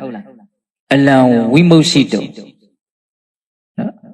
လွတ်မြောက်ခြင်းကအလံသင်္လာတိတာတိဒါတွေကနေလွတ်သွားဖို့ဒီစိတ်ကလေးဟာဒီဟာတွေရဲ့ပုံမှာတွေ့တာမမောတဲ့သဘောတွေကိလေသာတရားဖြစ်နေတာတွေကိလေသာရဲ့လက်ကနေလွတ်ဖို့ပေါ့အဓိကဟုတ်လားဒါတွေကနေလွတ်မြောက်ခြင်းကသင်္လာတိတာဒီ၃မျိုးပြောတယ်နော်ညီးငွေခြင်းကသင်္လာတိတာဒီဆွဲမဲ့မှုကင်းခြင်းကသင်္လာတိတာဒီလွတ်မြောက်ခြင်းကသင်္လာတိတာဒီဒါတွေကခပ်ပေါ်လေးနားမထောင်နဲ့သိလားဒီဥစ္စာတွေကမြတ်စွာဘုရားရဲ့နော်ဒါ အလွန်မြင့်မားတဲ့ဉာဏ်နဲ့ကြည့်ပြီးတော့ဖြစ်တဲ့နာကိုပြောတာဟုတ်လားဘုန်းတော်ဒီဥစ္စာတွေကိုတကယ်ကိုတန်ဖိုးထားပြီးတော့ဒီအမြင်မျိုးမရှိသေးဘူးဆိုရင်ရှိအောင်မလုပ်ဘူးတော့စူးစမ်းရမယ်ဆိုတဲ့အမြင်ကတော့အနည်းဆုံးရှိရမယ်ဟုတ်လားဒါသင်္ခါရတရားတွေရဲ့သဘောအဲ့လိုလေးပြောပြတာသင်္ခါရတရားတွေကဒီလိုပဲမမြဲတဲ့သဘောရှိတယ်ဒီလိုပဲမခိုင်မာတဲ့သဘောရှိတယ်ဒီလိုပဲမသက်သာတဲ့သဘောရှိတယ်ပြတ်သွားပြီဆိုတဲ့အစားပြတ်တယ်ဆိုတာကဘာလို့လဲနော်ပြက်လောက်အောင်ဒုက္ခရောက်ပြီးမှပဲပြက်ကြရလေအကုန်လုံးကသေချာစဉ်းစားကြည့်တက်မဲ့အရာဝတ္ထုတွေဆိုရင်လည်းပဲတချို့ဆိုရင်အိုမင်းဟောင်းနှွမ်းပြီးတော့အသက်မရှိလို့သာအသက်ရှိရင်ဘလို့တော့အောက်မေ့ကြတော့သနာစရာကြီးဟဲ့လို့အောက်မေ့စရာမသက်တာတဲ့သဘောကိုပြောတာပါအသက်ရှိတဲ့တတ္တဝါတွေကံပြက်ခါနေတော့ဘလို့နေရတော့အလွန်သနာစရာကောအဲ့ဒါသက်တာလို့လားမသက်တာဘူးမသက်တာနော်ဒါကြောင့်၃ခုမြတ်စွာဘုရားပြောတာဟုတ်လားအနိစ္စမမြဲသောအတုဝမခိုင်မာသောအနတ္တတိကမသက်တာသောဒီလိုမကောင်းတဲ့သဘာဝတွေမဟုတ်လို့ဒါရဲ့ပုံမှာ၃မျိုးထပ်ပြီးတော့ဖြစ်စေခြင်းတယ်အဲ့ဒါပါတော့နိဗ္ဗိန္တိတုံညှိငွေခြင်းကဝိရိစီတုံရွှဲမဲ့မှုကင်းခြင်းကဝိမု षि တုံလွတ်မြောက်ခြင်းကဒါဘုံဘုံတို့ဗုဒ္ဓဘာသာဝင်တွေရဲ့နောက်ဆုံးပန်းနိုင်ပြီတကယ်ကဟုတ်လားဒါတွေကိုဘာလို့အောင်မလို့ကျွမ်းကျင်ထားရမယ်နော်အဲ့လိုမြတ်စွာဘုရားသုံးသက်ချက်ကလေးပြီးတော့ဗာဆက်ပြောပြန်တော့ရဟန်းတို့တဲ့အဲ့ဒီဝေပုံလတောင်ကြီးရပဲပါဠိနာဝန္တဆိုတဲ့နာမည်ပြောက်ပြီးတော့နောက်ထပ်နာမည်တစ်မျိုးရပြန်တယ်ဝင်ကကတောင်ဆိုတဲ့နာမည်နဲ့ထင်ရှားပြန်တယ်ကာလတွေအများကြီးကြာလာပြီနော်ကာလတွေအများကြီးကြာလူဝါရဲ့တက်တန်ဘလောက်တောင်ရော့တောင်ဆို1000တောင်ရော့သွားတယ်ဟုတ်လားဝင်ကကတောင်တဲ့အဲ့ဒီတော့ကအဲ့ဒီနာမှာနေထိုင်ကြတဲ့လူမျိုးတွေရဲ့နာမည်ကရောဟိတတလူမျိုးတဲ့လူမျိုးတွေရဲ့နာမည်တွေလည်းပြောင်းသွားအဲ့ဒီရောဟိတတလူမျိုးတွေရဲ့တက်တန်ကနှစ်ပေါင်း3000ရှိတယ်တဲ့နှစ်ပေါင်း1000ရော့သွားတယ်နော်နည်းနည်းချင်းလေးလူတွေနည်းနည်းလေးဆိုးလာလို့ဒုစရိုက်တရားတွေထူလာလို့တက်တန်းကကြာဟုတ်လားအဲ့တက်တန်းကြာအဲ့တော့ तू ကဘာတော့ဆိုတော့စိတ်ဝင်စားပွဲတစ်ခုကအဲ့ဒီဝင်ကကတောင်ကြီးခုဝေပုံလားတောင်ကြီးပဲနော်နာမည်တစ်မျိုးနဲ့ထင်ရှားတာအဲ့ဒီတုန်းကတော့3ရက်တက်ရတယ်3ရက်ဆင်းရတယ်တောင်ရဲ့အမြင့်ကလည်းနှိမ့်သွားတယ်အမှန်တောင်အမြင့်နှိမ့်တယ်ဆိုတာတောင်ရဲ့ထိပ်ဖြားကြီးကအောက်ဝင်သွားတာမဟုတ်ဘူးတောင်ချီရင်မြေကအပေါ်တက်သွားနော်မြေတွေကအပေါ်တက်တဲ့သဘောရှိတယ်ဟုတ်လားဒါကြောင့်နည်းနည်းလေးကြားတဲ့နေရာရောက်လို့ရှိရင်ကြည့်လိုက်ဘုန်းတော်စကိုင်းတောင်မှာဆိုရင်ဥဒတိုင်းလေးတချို့ကျောင်းလေးတွေဆိုရင်ဟာ2000လောက်ရှိတော့တဲ့ဥဒတိုင်းလေးတောင်ရှိဒါဘာမှကြားသေးတာမဟုတ်ဘူးမြေကြီးကဘာဖြစ်လာတက်လာဟုတ်လားလူတွေဆွန့်ပစ်တဲ့အမိုက်တွေနဲ့ဟာတေးရွက်တွေဘာအကြောင်းမျိုးကြောင့်ဖြည်းဖြည်းနဲ့ဒါမှမဟုတ်ရှေးအောင်အနေအထားတွေကိုသိကျင်ဘာလို့ကြည့်တူးကြည့်ရအောက်ထက်ရောက်နေနော်အကုန်လုံးအောက်ထက်ရောက်ဟုတ်လားမြေကြီးတက်လာတဲ့သဘောဟုတ်လားအဲ့ဒီတုန်းကတဲ့လောက3ပါးမှာ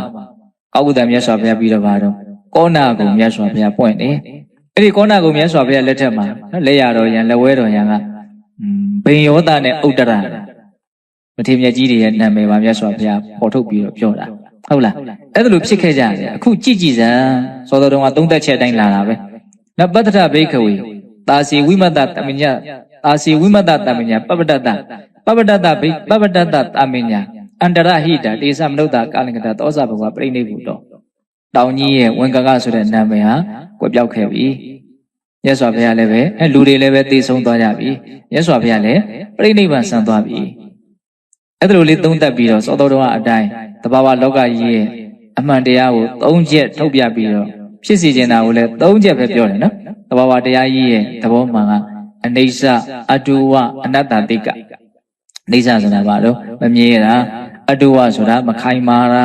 အနတ္တတိကဆိုတာမသက်တာလားဒါလေးတွေကိုစွဲနေအောင်မှတ်တာဟုတ်လားအဲ့ဒီလိုသဘောတဘာဝရှိတဲ့အတွက်ကြောင့်သင်္ခါရတရားတွေရဲ့ပုံမှာဒီသဘာဝတရားတွေရဲ့ပုံမှာမြတ်စွာဘုရားဘလို့ဖြစ်စေချင်တာတော့ညီးငွေ့စေချင်တာဒီစိတ်ကလေးကိုပုဂ္ဂိုလ်တ attva ရှိတာမဟုတ်ဘူးနော်စိတ်ကညီးငွေ့သွားမှဒီစိတ်ကတစ်ချိန်ကျရင်ကိလေသာလွတ်သွားမှာဟုတ်လားစိတ်ကိုညီးငွေ့စေချင်တာပြီးရင်ပါတော့ဆွဲမဲ့မှုကင်းစေချင်တာဆွဲမဲ့မှုကင်းမှလည်းလွတ်မြောက်မှာ哦နော်ညီးငွေ့မှလည်းပဲဆွဲမဲ့မှုကင်းမှာ哦အဲ့ဒီညီးငွေ့မှုကလည်းပဲဘာမြင်မှညီးငွေ့မှာတော့အနိစ္စကိုမြင်မှညီးငွေ့မှာခုနအနိစ္စကိုပဲပြပြီးတော့ညီးငွေ့ခိုင်းတာပဲအဲ့တော့ဘုန်းဘုန်းတို့စိတ်ကလေးကမလွတ်မြောက်သေးဘူးဆိုတာဘာလို့လဲတရားလေးကိုခွင်းဆက်ကလေးပြန်စဉ်းစားကြည့်ဘာလို့မလွတ်မြောက်တာတော့ဆွဲမဲ့မှုမကင်းလို့ဘာလို့ဆွဲမဲ့မှုမကင်းတာလဲညီကိုညီမငွေကိုဟုတ်လားตาရနေဟုတ်လားအညီငွေကိုမတွေ့ကျင်တဲ့မဖြစ်ချင်တာတွေဖြစ်ရင်ဒါညီငွေတာကိုဖြစ်ချင်တာဖြစ်ရင်ညီကိုမငွေဘူးဟုတ်တယ်မဟုတ်လားဘာလို့မညီငွေတာတုံးလို့မေးရင်ဘယ်ရောက်သွားအနိစ္စကိုမမြင်လို့ဒီကိုသွားမှာ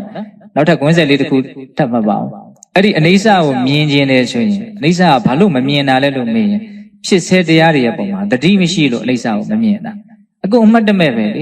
ေကိုယ်တဘာဝလောကကြီးပြောင်းလဲနေတယ်ဆိုတဲ့အပေါ်ယံအနေဆာလည်းမမြင်ဘူးအဲ့ဒါလည်းမတွေးမိဘူးတတိမရဘူးကိုယ်အတွင်းနဲ့ကိုဘာဒီတစ်ခါလေးမြင်တာမြင်နေရဘာတွေမြင်လို့မြင်နေမှကိုမသိဘူးတချို့ဆိုရင်တော်တော်ကိုစိတ်နှလုံးကပူလောင်ကြတာရှုပ်ထွေးကြတာအလွန်လှတဲ့ရှုခင်းလေးတွေတောင်ခံစားရအောင်မသိဘူးဟုတ်လားလှတာလေးမြင်ပြီးတော့သူတို့စိတ်ထဲမှာတော့အိုရာတွေပဲခံစားရတယ်ပူရာတွေပဲခံစားရတယ်ဟုတ်လားနော်တတိမှမရှိတာဟုတ်လားတတိရှိလို့ရှိရင်ဒီဟာတွေရဲ့အပြောင်းလဲကိုစဉ်းစားမိမှာပဲမြင်ရတာမြင်တာပေါ်မှာတတိရှိနေလို့ရှိရင်ဟုတ်လားတတိဟာတကယ်တမ်းကသူတော်ကောင်းတရားအားလုံးတို့ရဲ့အခြေခံအကြောင်းတရားကြီးပဲဒါကြောင့်အမှားရိနာဘိက္ခုေတံပါဒိဋ္ဌဆိုတာဒါကြောင့်ပြောတာပဲလေသူရှိမှကောင်းတာတွေအကုန်လုံးကလာမှာဟုတ်လားအခုလည်းအိဋ္ဌကိုမြင်ဖို့ဆိုရင်ဘုန်းတော်ဘာလို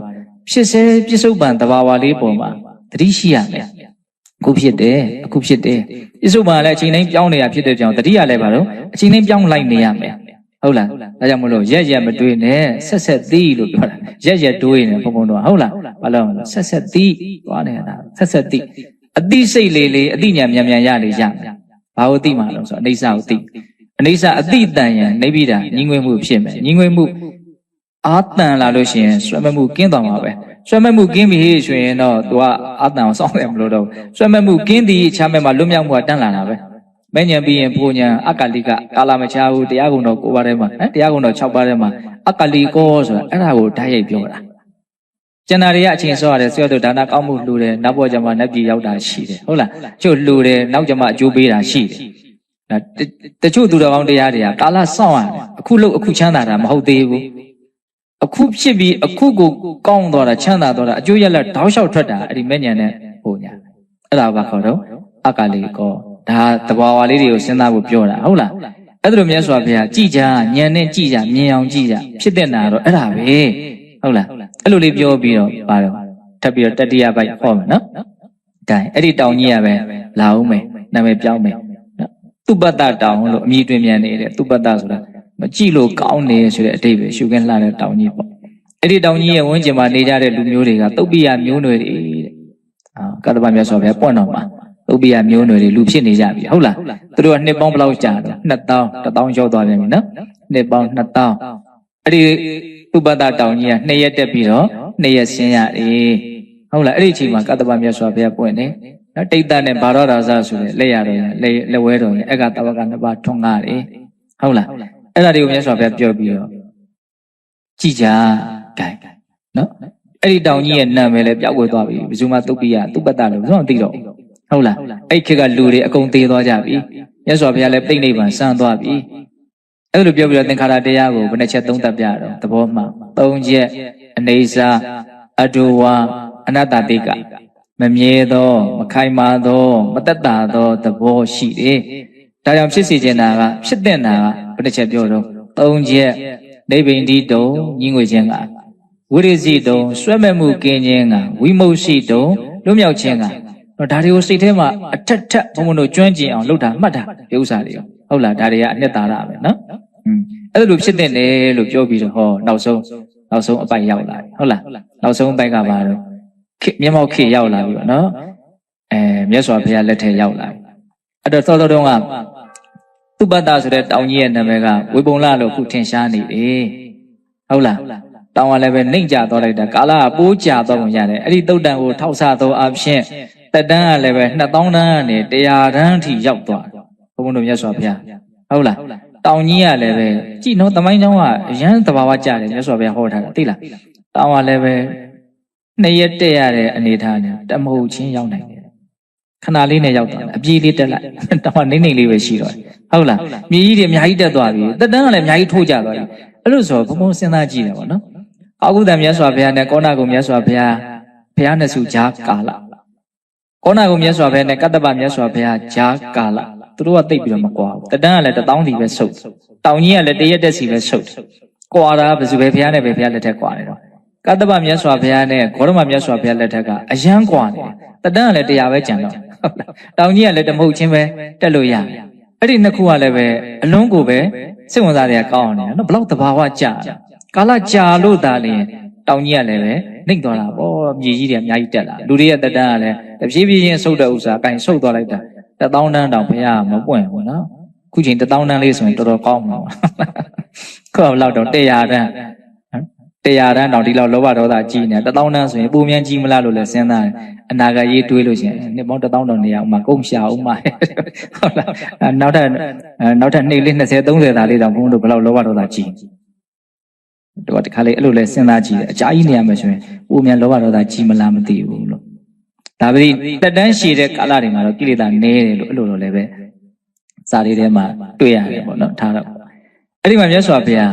းကံဒီခေတ်ဒီအခါမှာမြတ်စွာဘုရားပွင့်လာတယ်ဟုတ်လားလက်ဝဲတော်ရန်လက်ရတော်ရန်ရှင်သာရိပုတ္တရာရှင်မမောက္ကလဖြစ်လာတယ်နော်လူမျိုးတွေကပါတယ်မကရကလူမျိုးတွေတက်တန်း100ပဲရှိတော့ဟုတ်လားအဲ့ဒါကိုလည်းမြတ်စွာဘုရားသုံးသပ်ခိုင်းတယ်ကြည်ကြ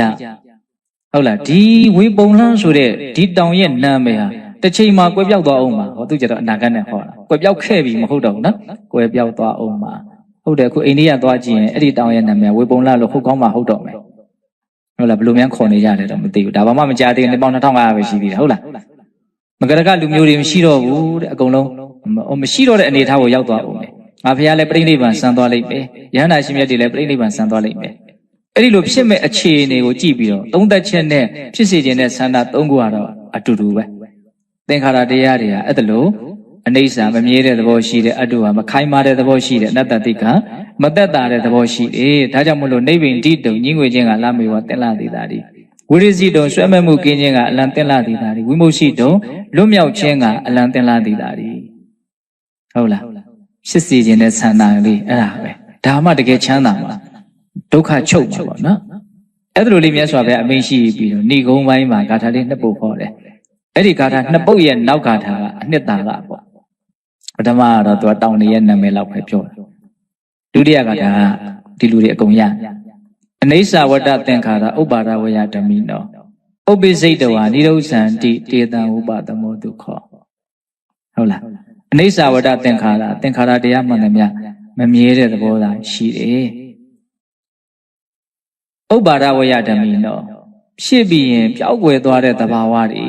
ဓမိနောဓမ္မဆိုသဘာဝတရားဘယ်လိုသဘာဝတော့ဖြစ်ပြီးရင်မရှိတော့တဲ့သဘာဝတွေဟုတ်လားဥပ္ပိစိတ်တော်ကနေတုဇံတိဖြစ်ပေါ်လာပြီးတော့ချုပ်ပေါက်သွားကြတယ်အသေးစိတ်ကလေးထပ်ပြီးတော့ပို့ပြီးတော့နားလည်မှုမြင့်အောင်မြတ်စွာဘုရားဟောရတာပြောင်းလဲပြီးတော့သုံးပြီးတော့ဟောတာတစ်လုံးနဲ့ပြောရရင်တော့အိဋ္ဌပေါ့ဟုတ်လားတေတံဥပသမောတုခေါ်တယ်အဲ့ဒီသင်္ခါရတို့ရဲ့ငြိမ်းရာတည်တာနဲ့ချမ်းသာတယ်ဒါပဲပြောတော့တာမြတ်စွာဘုရားဟုတ်လားဒါပါတော့ဝေပုံလပပတ္တတုတ်တာအဓိကလေးမြတ်စွာဘုရားသိသိချင်တာလေးကိုမြင်မိတယ်မို့လားဒီခန္ဓာရဲ့ဒလဇက်ပြောင်းလဲနေတဲ့အနိစ္စကိုပြပြီးတော့သင်္ခါရတရားတွေကိုညှိငွေကြလို့ပြောသွားတာမဟုတ်ဘူးနော်ဒီတုတ်တံမှာဘာကိုပြောသွားတော့ပြင်မဲ့ဩကတလောကကြီးမှာဖြစ်နေတဲ့တတ္တလောကကြီးမှာဖြစ်နေတဲ့အပြောင်းလဲတွေကိုပဲပြပြီးပြောသွားတာဟုတ်လားအဲ့တော့ဘုန်းတို့လည်းပဲမြင်တိုင်းကြားတိုင်းဒီအနိစ္စသင်ညာလို့ဆိုတဲ့အလွန်တန်ဖိုးမြင်ပါတဲ့ကောင်းမှုကိုဖြစ်အောင်လုပ်လို့မရဘူးလားရတယ်ဒီတုတ်တန်လေးနှစ်ခုကိုဆက်ပြီးတော့ဘုံဘုံကတွေးစီခြင်းတာဟုတ်လားဒါကြောင့်အကောင်းဆုံးကုသိုလ်ဆိုတာဒါပြောတာဟုတ်လားတရားပြောကောင်းကောင်းနဲ့ပြောတာအချင်းကစိတ်နေလက်နဲ့တောင်ကြောနေပြီဟုတ်လားအဲ့တော့ပြောတာတွေအကုန်လုံးပြန်ပြီးတော့ချုပ်ကြည့်နော်ဒုဘဝမှာဘာရေးကြီးဆုံးလဲဒီကစပြီးတော့ဘုံဘုံပြောလိုက်တာမှတ်မိကြမလားမသိဘူးမကောင်းတာမလုပ်ဖြစ်ဖို့နဲ့ကောင်းတာလုပ်ဖြစ်ဖို့ဘာဖြစ်လို့မကောင်းတာမလုပ်ဖြစ်ဖို့နဲ့ကောင်းတာလုပ်ဖြစ်ဖို့ရေးကြီးဆုံးလို့ပြောလဲဆိုရင်မကောင်းတာမလုပ်ဖြစ်မှဒုက္ခမဖြစ်မှာကောင်းတာလုပ်ဖြစ်မှချမ်းသာမှုနဲ့ပြည့်စုံမှာဒါဟုတ်လားအဲ့လိုဆိုရင်မကောင်းမှုနဲ့ကောင်းမှုရဲ့သဘာဝလေးမကောင်းမှုဆိုတာအပေသက်ခံရတဲ့တရားကောင်းမှုဆိုတာအဲ့ဒီမကောင်းမှုကိုပယ်တတ်တဲ့တရားအပြီးတိုင်နောက်ဆုံးတစ်နေ့ကောင်းမှုရတာနဲ့အနိုင်ယူမှာဟုတ်လား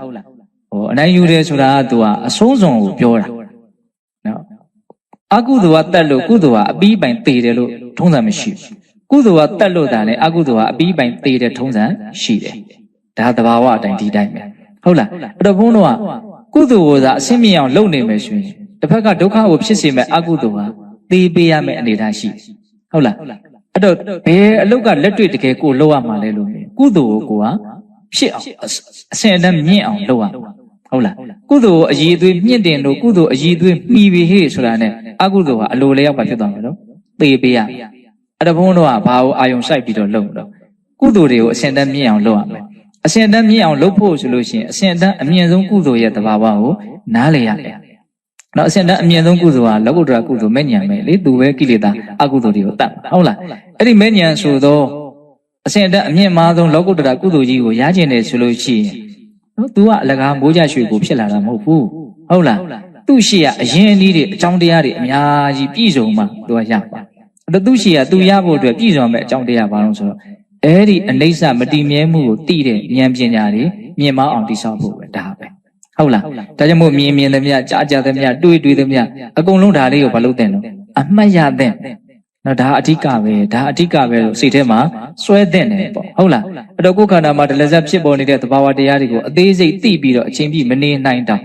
ကျန်တဲ့အနိစ္စတွေကိုလည်းပဲရှုမြင်သုံးသပ်ပြီးတော့ဘုန်းတို့ဟာနေတတ်ဖို့လိုမယ်ပေါ့ဘာမှမဟုတ်ဘူးပြီးတော့လဲပြီးသွားမှာပဲဆိုတဲ့အမြင်ခပ်ပေါ့လေးပြောသလိုမျိုးတော့ရှိတာပေါ့နော်ဒါပေမဲ့ဒီဥစ္စာကအလွန်လေးနဲ့နေတဲ့ကုသိုလ်ကြီးဖြစ်နေတယ်ဘာပဲဖြစ်ပြီးတော့လဲပြီးသွားကြမှာမပြီးလို့လည်းမရအကုန်လုံးဟာပြီးသွားကြမယ့်အရာတွေပဲဒါကြောင့်ပြီးသွားကြမယ့်အရာဖြစ်တဲ့အတွက်ကြောင့်ကိုပဲတန်ဖိုးမရှိဘူးလို့ပြောတာဟုတ်လားဒါကိုမြင်လို့ရှိရင်လောဘဒေါသအများကြီးနည်းသွားနော်လောဘဒေါသနည်းရင်သူ့ကြောင့်ဖြစ်တဲ့ဆင်းရဲဒုက္ခတွေလည်းနည်းသွားမှာပဲဒါကြောင့်အလွန်ကြီးမားတဲ့အကျိုးရလဒ်ကိုဖြစ်ထွန်းစေတဲ့တရားနော်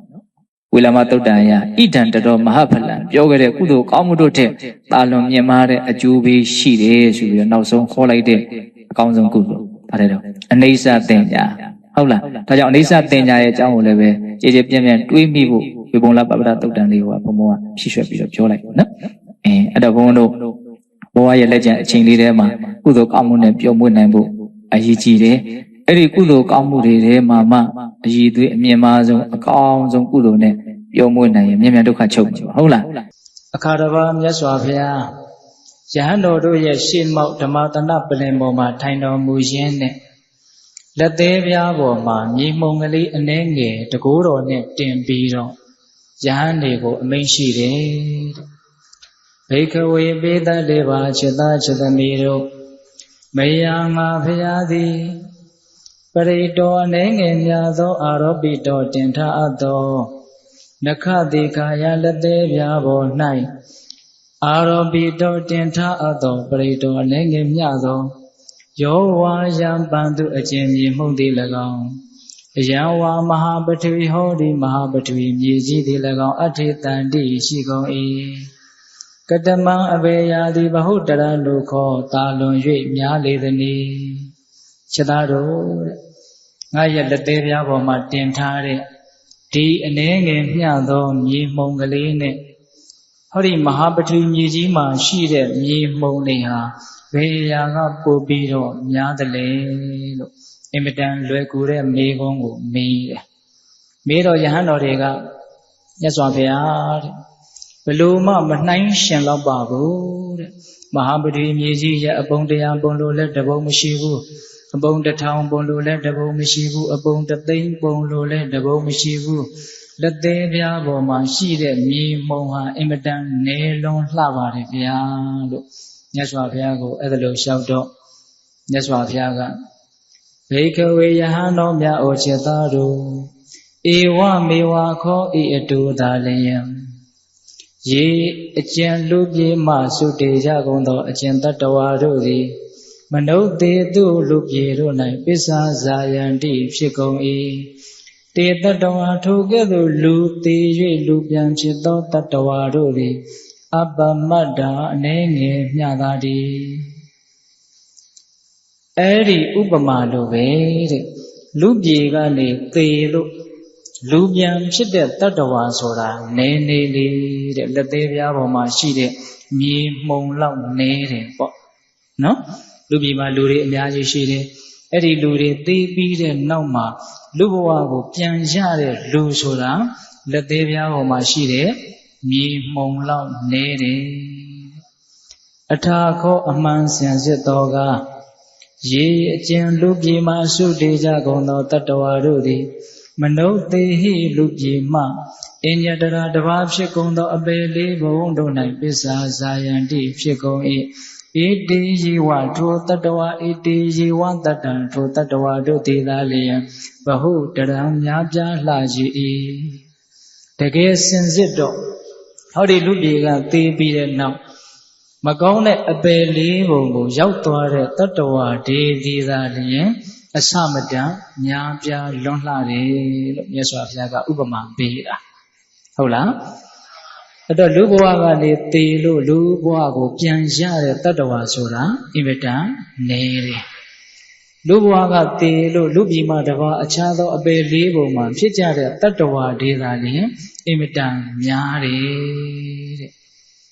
ထိတ်လန့်မှုတန်ဝေကကိုရစေဖို့အတွက်မြတ်စွာဘုရားဒီသုတ်တံကိုဟောတာဟုတ်လားမိမိရောရောပေါ်ပေါ်ဆဆနေကြမယ်ဆိုရင်တော့အများစုထဲမှာကိုပါသွားမှာပဲနော်လူဖြစ်တဲ့အခိုက်သာသနာနဲ့တွေ့တဲ့အခိုက်ကုသိုလ်ကောင်းမှုတွေကိုမမိတ်မလျော့ပြုလုပ်ကြမှသာလျင်လက်သေးပြားပေါ်ကမြည်မှုန်နေတဲ့ဥပမာပေးခံရတဲ့အနည်းငယ်သောလူစုတွေကိုမိမိတို့ပါကြလိမ့်မယ်ဟုတ်လားနော်ဒါကြောင့်ဒီသုတ်တံကိုပိဿပေါင်းတော်ကောင်းတို့တန်ဝေကရစေဖို့ထိတ်လန့်စေဖို့တတိရစေဖို့နာယူကြည်ညိုကြရတာနော်အဲ့ဒီတော့ဒီသုတ်တံအရာလူဘဝကတည်လို့လူပြန်ဖြစ်တာအင်မတန်နေတယ်အပေလေးပုံရောက်တာများတယ်ဆိုတာဟုတ်နိုင်ပါမလားလို့ကိုယ်ပိုင်ဉာဏ်ကလေးနဲ့လည်းစဉ်းစားကြည့်ရမယ်ဆိုကြပါစို့အခုလူတွေနေကြထိုင်ကြပြောကြဆိုကြတွေးကြကြံကြတာတွေကိုနည်းနည်းတော့အကဲဖြတ်ကြည့်စမ်းမှခံမှန်းကြည့်စမ်းမှနော်ဟောဒီလူတွေအားလုံးထဲမှာဒီပေးတဲ့လူတွေတင်ဆိုလိုတာမဟုတ်ဘူးနော်ဒီလောကမှာရှိသမျှလူတွေအားလုံးထဲမှာသူများအသက်ကိုတတ်ချင်းမှရှောင်တဲ့လူထက်မရှောင်တဲ့လူဘယ်ဟာကများမလဲမရှောင်တဲ့လူများမယ်နော်သူတော်ဘာပစ္စည်းကိုမတရားသဖြင့်နည်းနည်းဖြစ်ဖြစ်များများဖြစ်ဖြစ်အဲ့ဒါလို့ယူတဲ့လူနဲ့မယူတဲ့လူဘယ်ဟာကများမလဲအဲ့ဒါကြတော့ဘယ်ဟာကများမလဲယူတဲ့လူကများမလားမယူတဲ့လူကများမလားယူတဲ့လူကများမယ်အဲ့ဒါတော့ဦးဇင်းတို့မပြောနိုင်ဘူးအသက်တတ်တဲ့လူကတော့တတ်တဲ့လူကများတာသိကြတယ်ချိန်ကလေးကြိုက်လာတယ်တိခံနေသလားဖြတ်ခနဲ့ရိုက်ပြလိုက်သလားဖြတ်ခနဲ့ရိုက်ပြလိုက်တယ်နော်ကာယကံကိုစစ်ကြည့်မိမိရဲ့ကာယကံကိုအပြစ်ကင်းအောင်ထိမ့်သိမ့်တဲ့လူနဲ့အပြစ်ကင်းအောင်မထိမ့်သိမ့်တဲ့လူဘယ်ဟာကများမလို့မထိမ့်သိမ့်တဲ့လူကများတယ်ဒါကာယကံနဲ့ရှစ်ဆက်စစ်ရင်ပိုဆိုးမယ်ဆိုကြပါစို့ဝစီကံပူပူတာတာလေးပြောတဲ့လူနဲ့တိတိကျကျပြောတဲ့လူဘယ်ဟာကများမလဲမိမိရဲ့နှုတ်ကိုမဆောင်စည်းပဲနဲ့စီးမရှိကမ်းမရှိပြောခြင်းတိုင်းစိတ်အလိုလိုက်ပြီးတော့ပြောတဲ့တတ္တဝါတွေပဲများမယ်တကယ်ကိုယ့်ရဲ့စကားကိုတစ္ဆာထိုက်အောင်အကျိုးရှိအောင်စစ်ကြည့်လိုက်ရင်တန်ဖပလာပနဲ့စစ်လိုက်ရင်အကုန်လုံးညှိကုန်မှာပဲဟုတ်ရလားအဲ့တော့ဦးဇင်းတို့အတူချုပ်စစ်ကြည့်လိုက်လို့ရှိရင်ဝစီကံမှာလည်းပဲစောင့်စည်းတဲ့တတ္တဝါနဲ့မစောင့်စည်းတဲ့တတ္တဝါမစောင့်စည်းတဲ့တတ္တဝါကများတယ်ကာယကံနဲ့ပိုဆိုးတယ်နော်မနောကံကြရင်တော့ပိုလို့တောင်ဆိုးသွားမယ်စိတ်ထဲမှာမကောင်းတဲ့စိတ်ဓာတ်တွေမကောင်းတဲ့စိတ်တွေအဖြစ်များတဲ့လူနဲ့မကောင်းတဲ့စိတ်မဖြစ်အောင်ဖြူစင်တဲ့စိတ်ဖြစ်အောင်ထိမ့်သိမ်းစောင့်ရှောက်နိုင်တဲ့လူအင်မတန်ကွာခြားသွားပြီစိတ်ထဲမှာကြတော့မကောင်းတဲ့စိတ်တွေအဖြစ်များတဲ့တတ္တဝါတွေကအစမတန်များသွားပြီအဲ့ဒီအချက်ကိုစဉ်းစားသောအဖြစ်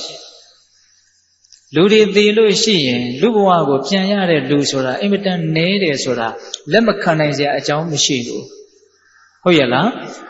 ကာယကံကိုလည်းမဆောင်စည်းတဲ့လူကများတယ်ဝစီကံကိုလည်းမဆောင်စည်းတဲ့လူကများတယ်အထူးသဖြင့်မနောကံကိုမဆောင်စည်းတဲ့လူများတယ်မျက်စိကလည်းပဲရှိနေတယ်အဆင်းကလည်းရှိနေတယ်မြင်နေတယ်နားကလည်းရှိနေတယ်အသံတွေလည်းရှိနေတယ်ကြားနေတယ်အနံ့လည်းရှိတယ်နှာခေါင်းလည်းရှိတယ်နမ်းနေတယ်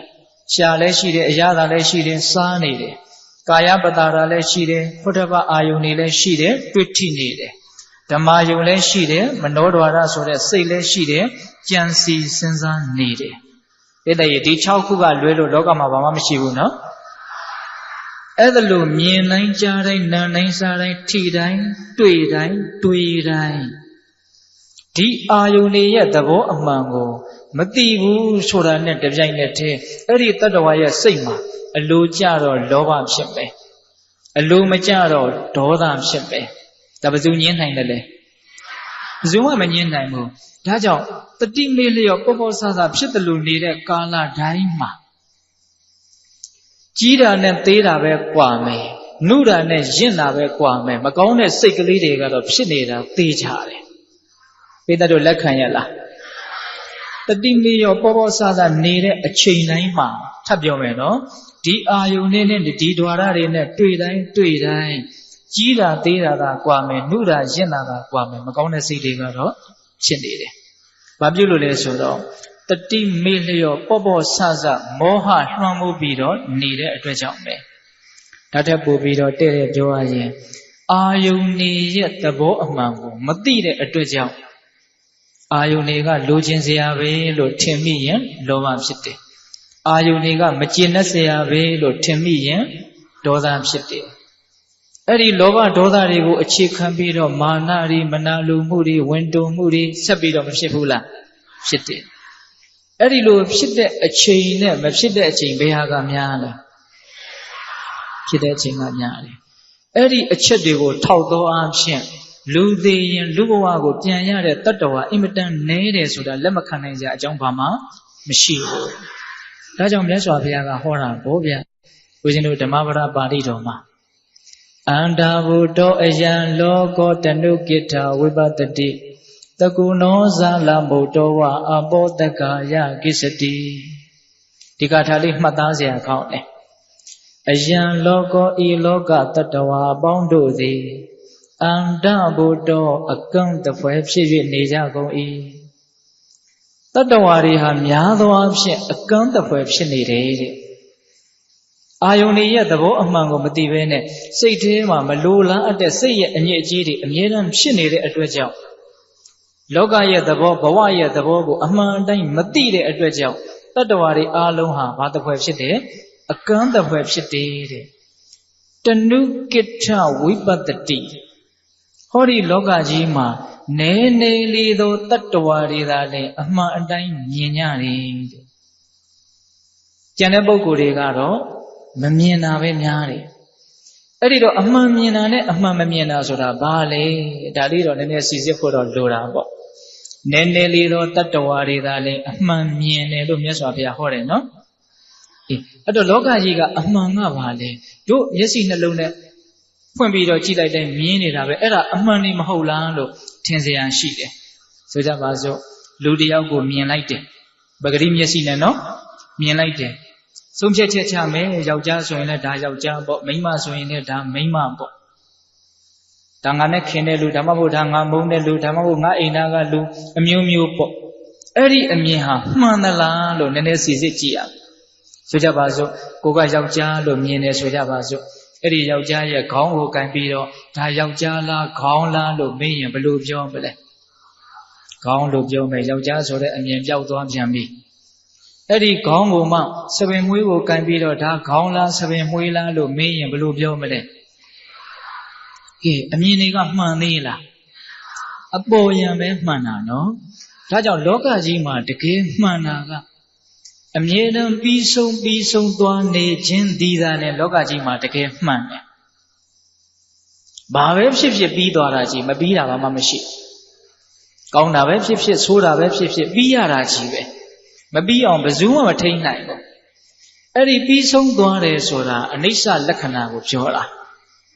အဲ့ဒီအမြဲတမ်းပြီးသွားနေလို့အကောင်းမဟုတ်ဘူးအဲ့ဒါဒုက္ခကိုပြောတာ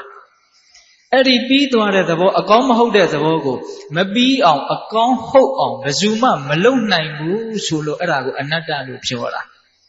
သဘောပေါက်လားဓမ္မကြီးများအေးအဲ့တော့လောကကြီးမှာတကယ်မှန်တာကပြီးဆုံးသွားနေခြင်းဒီသာလျင်တကယ်မှန်တယ်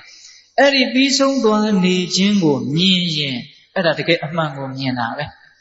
အဲ့ဒါရှေ့ဆက်ပြီးတော့အဲ့ဒီအမြင်ကိုရင့်ကျက်အောင်လုပ်မယ်ဆိုလို့ရှိရင်နောက်ဆုံးသစ္စာ၄ပါးတရားသိမြင်နိဗ္ဗာန်ကိုတောင်ထွထွင်းပြီးတော့မြင်မယ်။ကဲအဲ့ဒါလို့အမှန်ကိုမြင်တဲ့တတ္တဝါဆိုတာလောကကြီးမှာနည်းနည်းလေးများသောအားဖြင့်အပေါ်ယံအယောင်တွေကိုပဲမြင်တာသူတို့ကပစ္စံရှိတယ်သူတို့ကပစ္စံမရှိဘူးသူတို့ကဂုဏ်ရှိတယ်ဂုဏ်မရှိဘူးပညာတတ်တယ်ပညာမတတ်ဘူးအိုတယ်လှတယ်ပိန်တယ်ဝတယ်ပုတယ်ရှိတယ်ဒါတွေပဲမြင်တာ အဲ့ဒါတွေကတကက်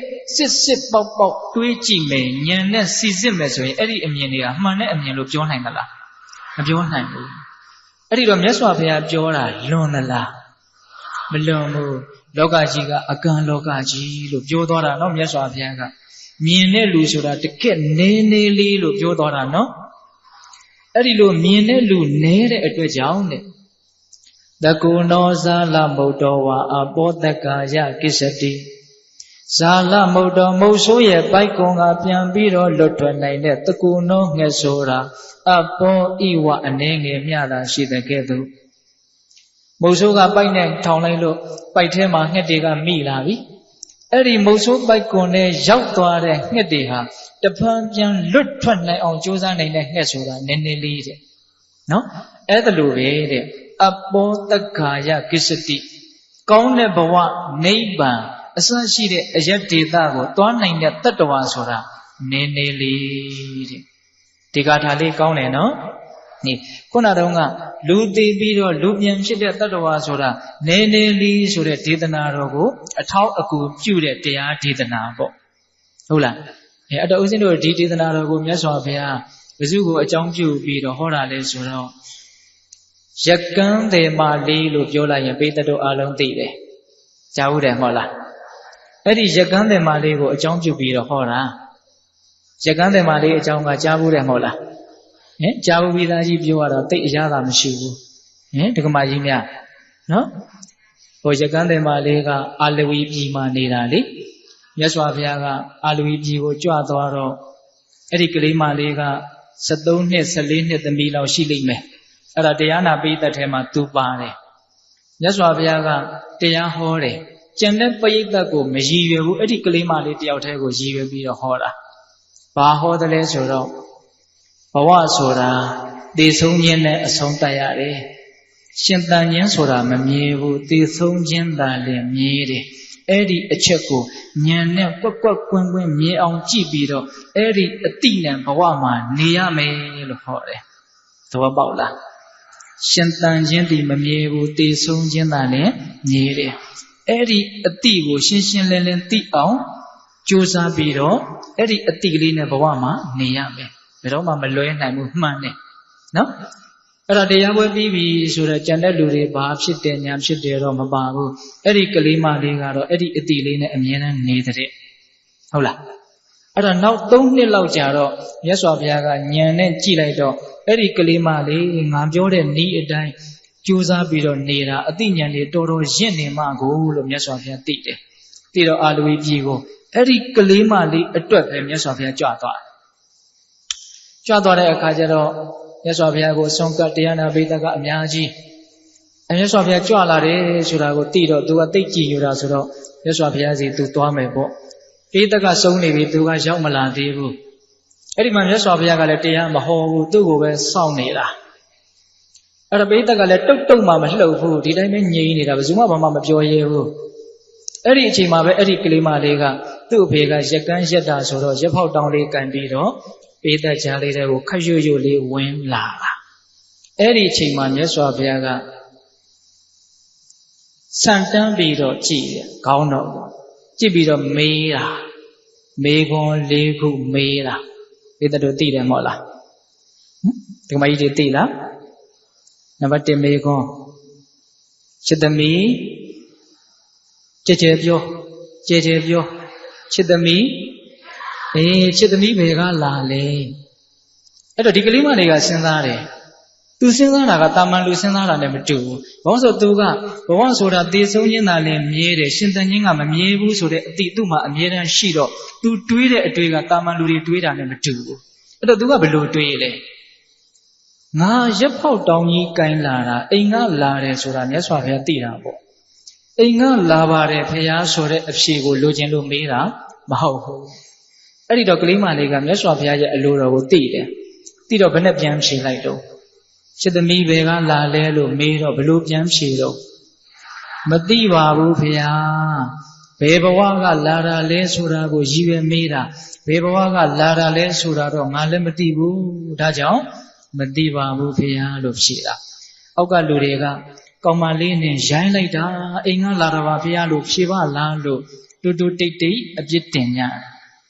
ဒုတိယမြတ်စွာဘုရားဆက်မေးတယ်ဇာဘုနာဝသုတ်တံမှုလို့မေးမယ်နော်ဒုတိယမေးခွန်းပါမေးတော့ချစ်သမီးဘယ်သွားမှလဲရဖောက်တောင်ကြီးကင်လာမှတော့ရကန်းရုပ်သွားမှာပေါ့အဲ့ဒီအဖြေမြတ်စွာဘုရားမလိုချင်ဘူးသူကလည်းသိတယ်ဘယ်ဘဝကိုသွားမှလဲလို့မေးတာအဲ့ဒီတော့ဘယ်ဘဝသွားမယ်ဆိုတာတော့ तू သိသလားမသိဘူးဒါကြောင့်အဲ့တော့ဘယ်လိုဖြေတော့မသိပါဘူးဖေဟာမိကုံးမနှစ်ချက်ရှိပြီတော့နှစ်ချက်ရှိပြီနှစ်ချက်လုံး तू မသိဘူးနော်အဲ့တော့မြတ်စွာဘုရားကထပ်ပြီးတော့တတိယမြောက်မိကုံးကိုမေးတယ်ဘယ်သူများပြောနိုင်မလဲချစ်သမီးသိသလားလို့မေးတာသိသလားလို့မေးတော့ဘာမှလည်းမသိဘူးလေအဲ့တော့ကျန်တဲ့လူတွေကမသိဘူးသူကသိတယ်ဘာမေးတာလဲဆိုတော့သိရမယ်ဆိုတာမင်းမသိဘူးလားလို့မေးတာဟုတ်လားသိရမယ်ဆိုတာမသိဘူးလားဒါကြောင့်ချစ်သမီးမသိဘူးလားလို့မေးတာမသိဘူးလားလို့မေးတော့သိပါတယ်ဖေဟာလို့ဖြေတာအဲ့တော့တတိယမေးခွန်းကချစ်သမီးမသိဘူးလားအဲ့ဒီမေးခွန်းကြတော့သိပါတယ်တဲ့ဒီနေ့သိရမယ်ဆိုတာတော့ကလေးတွေကဆိုသူသိပါတယ်ပေါ့အဲ့ဒီမှာစတုထမေးခွန်းချစ်သမီးတကယ်သိသလားဆိုတဲ့သဘောမျိုးနဲ့နော်ချစ်သမီးတကယ်သိသလားဆိုတဲ့သဘောနဲ့သိသလားလို့မေးတာအဲ့ဒါကဘယ်အချိန်မှသိရမယ်ဘယ်လိုယောဂနဲ့ဘယ်နေရာမှာသိရမယ်လို့သိခြင်းတရားကိုတိတိကျကျသိသလားလို့မေးတော့မသိပါဘူးမေးခွန်း၄ခုမှာမသိတာ၄ခုပါ၃ခုပါတယ်နော်ဘယ်ကလာလဲမသိဘူးဘယ်ကိုသွားရမလဲမသိဘူးနော်ဘယ်လိုသိရမယ်ဘယ်နေရာမှာဘာယောဂနဲ့ဆိုတာလဲမသိဘူးသိတာကတော့တစ်ခုတည်းပဲရှိတယ်အဲ့ဒါကဘာလဲတနေ့သိရမယ်ဆိုတာလေးပဲသိတယ်အဲ့ဒီမှာကြံတဲ့လူတွေကမြတ်စွာဘုရားရဲ့အလိုတော်နဲ့ကလေးမလေးရဲ့အလိုကိုမသိတော့မြတ်စွာဘုရားရှေ့မှာပဲအဲ့ဒီကလေးမလေးကိုကဲ့ရဲ့ကြတာအဲ့ဒီမှာမြတ်စွာဘုရားကတကိုးတော်နဲ့အဲ့ဒီအတန်လေးကိုတိတ်အောင်လုပ်ပြီးတော့ခုနတုန်းကဂါထာလေးကိုဟောတာလူအများစုကအမှန်တိုင်းမမြင်ကြဘူးဒါကတတ်တာတဲ့စကားလုံးနဲ့ပြောတာနော်ပါဠိတော်တိုင်းတည်းရဲ့ပြောရတော့အန္တဘူတောအကန့်တပွဲဖြစ်တယ်တဲ့နည်းနည်းလေးသောတတ္တဝါတွေသာလည်းအမှန်တိုင်းမြင်တယ်မုတ်ဆိုးပိုက်ကနေတပန်းပြန်လွတ်ထွက်နိုင်တဲ့ငှက်ဆိုတာနည်းသလိုကောင်းတဲ့ဘဝနိဗ္ဗာန်ဆိုတာကိုရောက်တဲ့တတ္တဝါဟာအင်မတန်နည်းတယ်ဒီကထာလေးဟောတာအဲ့တော့ဒီမသိမေခွန်း၄ခုကိုသဘောပေါက်ဖို့လိုတယ်နော်ဓမ္မကြီးများဘယ်ကလာတယ်လဲမသိဘူးဘယ်ကိုသွားမှလဲမသိဘူးသိသလားဆိုတော့မသိဘူးမသိဘူးလားဆိုတော့သိတယ်သိတာဆိုလို့သိရမယ်ဆိုတာလေးတစ်ခုပဲအဲ့တော့ဦးဇင်းကစဉ်းစားကြည့်တယ်ခေါင်းထဲမှာလဲပေါ်လာတယ်လေးတစ်ခုတတ္တဝါတွေဟာဘယ်ကလာလို့ဘယ်ကိုသွားရမှမသိဘူးဆိုတဲ့အချက်နဲ့ပတ်သက်ပြီးတော့သွားခြင်းရသွားကြတာရောက်ခြင်းရရောက်ကြတာခုနတုန်းကလူသေးပြီးလူပြန်ဖြစ်တာနဲတယ်ဆိုတာလေးကိုအထောက်အကူပြုစေဖို့တွေးတတ်အောင်အတွေးလေးပို့ပြီးတော့အာကောင်းအောင်အဲ့ဒီဟာကိုပို့ပြီးတော့ယုံကြည်ခြင်းလဲခိုင်မာအောင်ဘုရားတို့လွန်ခဲ့တဲ့နှစ်ပေါင်း80 80လောက်တုန်းကအဖြစ်အပျက်တစ်ခုကိုပြောပြမယ်နော်ဘ ਹੁ တုဒ္ဒဖြစ်အောင်လို့ဦးဇင်းတို့ဘာသာတရားမှာလေးလေးနက်နက်နေထိုင်ကျင့်သုံးဖို့အတွက်အခြေခံကဘာလဲဆိုလို့ရှိရင်ကံရဲ့အကျိုးကိုယုံကြည်မှုနဲ့ဘဝတန်တရားကိုယုံကြည်မှုတွေအခြေခံအကြဆုံးပဲဘဝရဲ့အပေါ်မှာအမှန်တိုင်းမမြင်လို့ဘဝကိုကောင်းတယ်ထင်လို့လိုချင်တယ်ဆိုတဲ့ဘဝိဇ္ဇာနဲ့တဏှာရှိနေသေးသမျှတဘဝပြီးတဘဝဆက်ဖြစ်နေအောင်မေဆိုတဲ့တန်တရားကိုယုံကြည်မှုပေါ့နော်တန်တရားဆိုတာအရဟတမေအရဟတဖို့ကိုမရမချင်းနောက်ဘဝဆိုတာတွေကဆက်ရှိနေမယ်ဆိုတဲ့အမြင်ခိုင်မြဲဖို့လိုတယ်အဲ့ဒါလေးကိုအထောက်အကူပြုစေဖို့နည်းနည်းပြောအောင်မယ်ဘုရားတို့လွန်ခဲ့တဲ့နှစ်ပေါင်း80 80လောက်တုန်းကတိတိကျကျတက္ကိတွေတော့မမှတ်မိတော့ပါဘူးဘုန်းတော်ကြီးတစ်ပါးကမှတ်တမ်းတင်ထားတာအင်္ဂလန်နိုင်ငံကပေါ့အဲ့ဒီခေတ်ကတော့ဘိလက်လို့ခေါ်တာပေါ့လေဟုတ်လားအဲ့ဒီမှာအင်္ဂလိပ်ကြီးတယောက်သူ့တငယ်ချင်းတယောက်နဲ့ရွှေတကုံဘုရားကိုရောက်လာတယ်ရောက်လာတာကအလကားရောက်လာတာမဟုတ်သူ့မှာခံစားချက်ရှိတယ်ဘလို့ရှိလဲဆိုတော့အဲ့ဒီအင်္ဂလိပ်ကြီးရဲ့နာမည်ကမစ္စတာဟွန်စနိုးတဲ့သိလားအဲ့တော့သူအင်္ဂလန်မှာသူလူဖြစ်တယ်လူဖြစ်တော့တနေ့ကျတော့ဘု ရားဆင်းတုတော်တဆူနဲ့ရွှေတကုံဖျားပုံတစ်ခုလူတယောက်ကသူ့ကိုလက်ဆောင်ပေးအဲ့ဒီမှာသူရွှေတကုံဖျားကိုလည်းမြင်ရောသူ့မှာနှလုံးတွေတောင်တုံးလာတဲ့ဆိုလဲဇိုးဇိုးဆက်ဆက်ဖြစ်လာပြီးတော့သူ့မျက်စိထဲမှာအဲ့ဒီရွှေတကုံဖျားပုံကအကုန်လုံးမြင်တယ်တဲ့သူမြန်မာနိုင်ငံကိုတိတ်လာခြင်းလုံးအားကြီးတဲ့အခါကျတော့တငယ်ချင်းတယောက်ခေါ်ပြီးတော့မြန်မာနိုင်ငံရောက်တယ်ရွှေတကုံဖျားကိုသူလာတယ်တိုက်ဆိုင်တယ်အဲ့ဒီနေ့ကဥပုံနေ့ဖြစ်တယ်အဲ့ဒါနဲ့ရွှေတကုံဖျားရဲ့အနောက်တောင်ဘက်မှာစောင်းနှံကြီးတစ်ခုဆောက်ထားတာရှိတယ်သူအဲ့ဒီနားရောက်သွားအဲ့ဒီမှာသူတအားကိုစိတ်တွေလှုပ်ရှားတယ်အကုန်လုံးလဲသူမှတ်မိသွားတယ်ဒီစောင်းနှံကြီးကငါလှူထားတာစောင်းနှံကြီးကဘယ်သူလှူထားတာသူလှူထားတာတဲ့အဲ့ဒါနဲ့အဲ့ဒီစောင်းနှံလေးကိုဆွတ်သွားတော့ဘုန်းကြီးတစ်ပါးနဲ့တကားတစ်ယောက်တွေ့တယ်အဲ့ဒီတကားကိုလည်းမြင်တော့ယူအမိုင်းရှာမင်းကငါသားအဲ့တင်ပြောတာလေသိလားအမင်းကငါသားဆိုတော့ပါလာတဲ့လူကငါလူတော့ယူသွားပြီနဲ့တူတယ်အောင်မိအဲ့ဒါသူသားပါလို့သူဆိုပြောတယ်ဟိုလူကလည်းဒီလူကငါ့ထက်လည်းငယ်သေးတယ်သူကအိမ်မှာတော်တော်ငယ်နေသူသားလို့ပြောတဲ့လူကတော်တော်ကြီးနေပြီအဲ့ဒါနဲ့အဲ့ဒီလူရဲ့လက်မောင်းမှာမင်းငယ်ငယ်တုန်းကနော်မင်းကိုငါကဆင်းမင်ကြောင်ထိုးပေးထားတာအင်္ဂလိပ်စကားပြန်နဲ့တဆင့်ပြောပြတာလက်မောင်းမှာလနဲ့ယုံထိုးပေးထားအဲ့ဒါအင်ကြီးကိုချွတ်ကြည့်တော့ဟုတ်တွေ့အဲ့ဒီမှာဒီအင်္ဂလိပ်ကြီးကအကုန်ပြောပြတာဒါငါလှူထားတဲ့တစောင်းဒီထဲမှာတည်ထားတဲ့ကိုးကွယ်ထားတဲ့ဆင်းတုတော်ကငါလှူထားတာဒီဆင်းတုတော်ကြီးရှိ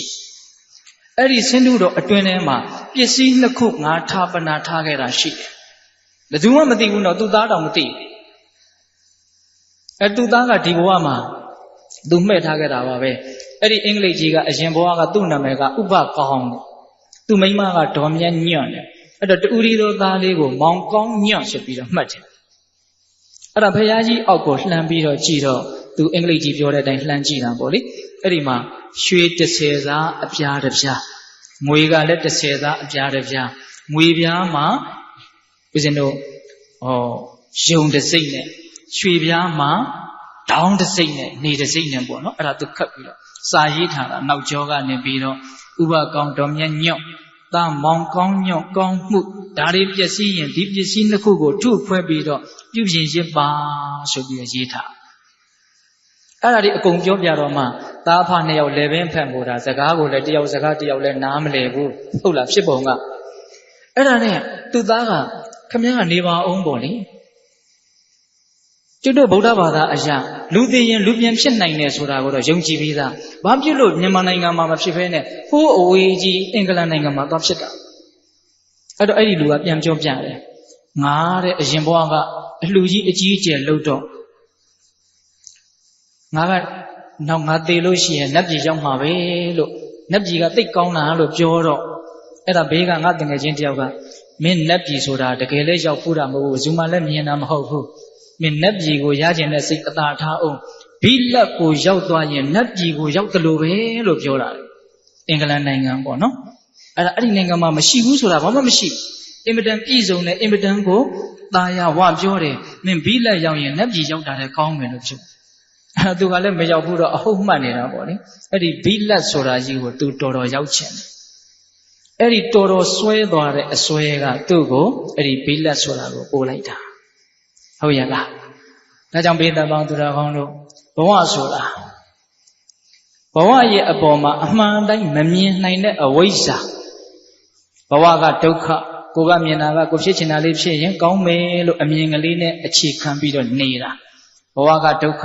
ကိုကဒုက္ခဘဝကအနိစ္စကိုကနိစ္စဘဝတကယ်ဖြစ်နေတာနဲ့ကိုထင်တာနဲ့ဟာထပ်တူကြသလား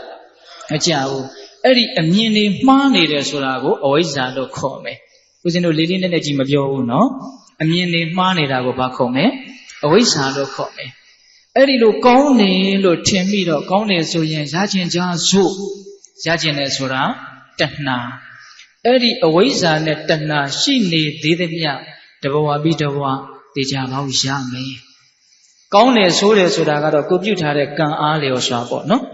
အခုဒီမှာတော့မြတ်စွာဘုရားကတတ္တဝါတွေကမကောင်းတဲ့ကံတွေပဲအပြုများကြတော့သိပြီးရင်မကောင်းတဲ့နေရာပဲအရောက်များတယ်လို့ပြောတာဒါကြောင့်တရားရဲ့ဏ္ဍာန်မှာဦးဇင်းတို့ပြောခဲ့တယ်နော်ကာယကံကောင်းတဲ့လူနဲ့မကောင်းတဲ့လူဘယ်ဟာကများ ဝစီကံကောင်းတဲ့လူနဲ့မကောင်းတဲ့လူနဲ့ဘယ်သူကများမကောင်းတဲ့လူကမနောကံကြရင်ပိုဆိုးမယ်ဟုတ်ရဲ့လား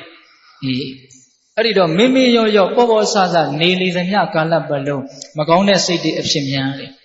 အဲ့ဒီစိတ်တွေကြီးလာရင်မကောင်းတာတွေပြောမိမယ်အဲ့ဒီစိတ်တွေကြီးလာရင်မကောင်းတာတွေပြုမိမယ်ဟုတ်ရဲ့လားအဲ့ဒီလိုကံသုံးပါးမကောင်းတော့ဘူးဆိုရင်ကောင်းတဲ့ဘဝရောက်ဖို့အင်မတန်ခဲရင်သွားပြီဒါကြောင့်ဦးဇင်းတို့ပထမနခတိခသုတ်တံသည်တတ္တဝါတွေကိုများသောအားဖြင့်မကောင်းတဲ့နေရာရောက်ကြတဲ့ကိုမကောင်းတာအဖြစ်များတဲ့ကိုလို့ထိတ်လန့်တဲ့တန်ဝေကရပြီးတော့ငါအ ਨੇ စုထဲမှာပါရမယ်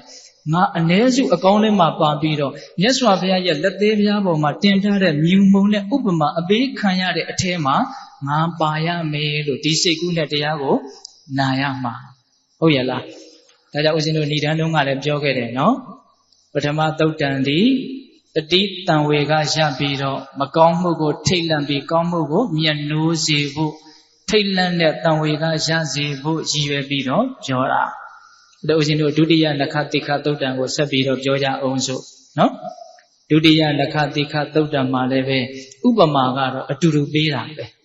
နော်ဘိက္ခဝေယဟန်တော်များအိုချေသားတို့မယငါဘုရားသည်အာရောပိတောတင်၍ထားအပ်သောနခတိခာယလက်သေးပြားပေါ်၌အာရောပိတောတင်၍ထားအပ်သော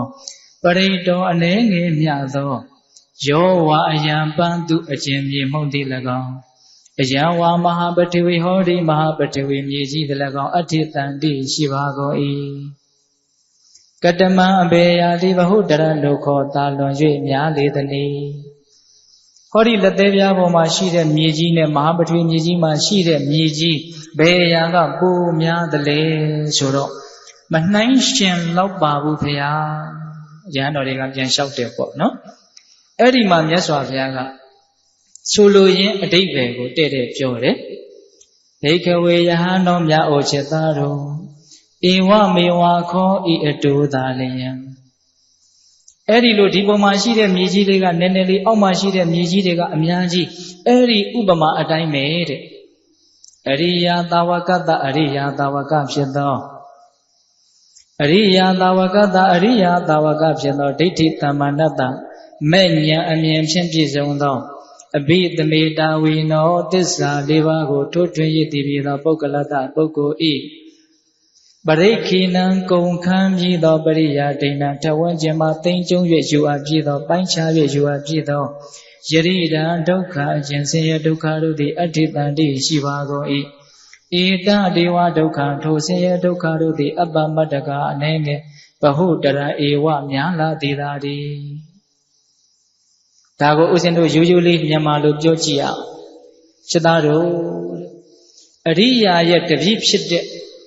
မဲ့ဉာဏ်အမြင်နဲ့ပြည့်စုံတဲ့သစ္စာ၄ပါးကိုထိုးထွင်းသိပြီးတဲ့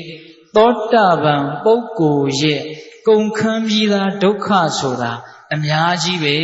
တဲ့ဒီမဟာပတိမြေကြီးလောက်များတဲ့နော်အဝါသိဋ္ဌကျွင်းကြံသောဒုက္ခဒေသာလျံအပ္ပမတ္တကအနည်းငယ်မြသာသည်ကြံတဲ့ဒုက္ခဆိုတာလက်သေးပြားပေါ်မှာတင်ထားတဲ့မြူမုံလောက်နည်းနည်းလေးပဲကြံတော့တယ်မဲ့ဉာဏ်အမြင်နဲ့ပြည့်စုံတဲ့သစ္စာ၄ပါးကိုထိုးထွင်းသိမြင်တဲ့သောတာပန်တယောက်ရဲ့ကုန်ခမ်းသွားတဲ့ဒုက္ခတွေကအများကြီးကြံတဲ့ဒုက္ခတွေကနည်းနည်းလေးလို့အရိယာပုဂ္ဂိုလ်တွေကိုတရားဓမ္မတို့ဥစဉ်တို့တွေအားကျနိုင်အောင်မြတ်စွာဘုရားကဒီဒေသနာတော်ကိုဟောတာဟုတ်လားမဲ့ဉာဏ်ကိုရသွားပြီပထမမဲ့ဉာဏ်ပူဉာဏ်ကိုရသွားပြီဆိုရင်သူ့ရဲ့ဒုက္ခတွေဟာအားလုံးနီးပါးကုန်သွားပြီကျန်တာဆိုလို့လက်သေးပြားပေါ်မှာရှိတဲ့မြေမုံလောက်ပဲကျန်တော့တယ်တိတိကျကျပြောရရင်အလွန်ဆုံး9ဘဝပဲကျန်တော့တယ်ဟုတ်ရဲ့လားတရားဓမ္မတို့ဥစဉ်တို့ပုထုဇဉ်တွေကြတော့ငါရဲ့လာမဲ့အနာဂတ်မှာဒုက္ခတွေဟာဘလောက်ပဲကြံမာတော့တယ်လို့ပိုင်းခြားလို့ရသလားမရဘူးကိုယ့်ရဲ့ဒုက္ခတွေဘလောက်ကြံသေးတယ်ဆိုတာဘယ်သူမှတိတိကျကျမသတ်မှတ်နိုင်ဘူးဘာဖြစ်လို့လဲသစ္စာ၄ပါးကိုမမြင်သေးလို့ဘဝရဲ့အပေါ်မှာအမှန်တိုင်းမမြင်သေးလို့ဟုတ်လားဘဝရဲ့အပေါ်မှာအမှန်တိုင်းမမြင်သေးသမျှကာလပတ်လုံးဘဝတွေဘလောက်ကြံမာသေးတယ်လို့တိတိကျကျ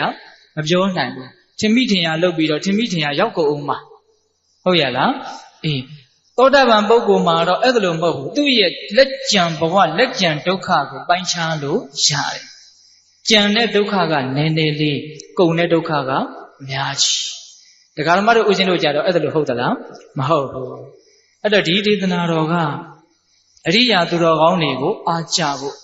တနည်းအားဖြင့်လည်းပဲကိုယ့်ရဲ့ပုထုဇဉ်ဘဝကိုငါအဖြစ်ကဆိုးလာကြီးလားလို့နားလေဖို့သဘောပေါက်ရလားတခါကြီးမိုက်များကိုယ့်ရဲ့အနာဂတ်ဒုက္ခဘလောက်ကြံသေးတယ်လို့ပိုင်းခြားလို့မရဘူးတော့ကိုယ့်ပေါ်မှာတော့မူတည်တာပေါ့ဘာဖြစ်လို့လဲဆိုတော့သောတာပန်ဖြစ်သွားတယ်ဆိုလို့ရှိရင်သူကတက္ကာယဒိဋ္ဌိနဲ့ဝိသိကိစ္စကိုပယ်လိုက်ပြီတက္ကာယဒိဋ္ဌိဆိုတာကငါဆွဲပေါ့ထင်ရှားရှိတဲ့ယုတ်နံကိုငါလို့ထင်တာကိုတက္ကာယဒိဋ္ဌိလို့နားလည်ရမှာဟုတ်ရလားတကယ်ရှိတာကဖောက်ပြန်တတ်တဲ့ယုတ်ရဲ့အာယုရဲ့သဘောကိုသိတတ်တဲ့သဘောခံစားတတ်တဲ့သဘောအစရှိတဲ့နာမ်သဘောရဲ့ဒါပဲရှိတာကိုအဲ့ဒီယုတ်နဲ့နာမ်ကိုငါလို့ထင်တဲ့အထင်မှားသည်တက္ကာယဒိဋ္ဌိအဲ့ဒီတက္ကာယဒိဋ္ဌိသည်မကောင်းမှုအလုံးတို့ရဲ့အခြေခံလို့ပြောလို့ရတယ်ဘုရားတို့လက်ဒီဆိုတော့ဘုရားကြီးက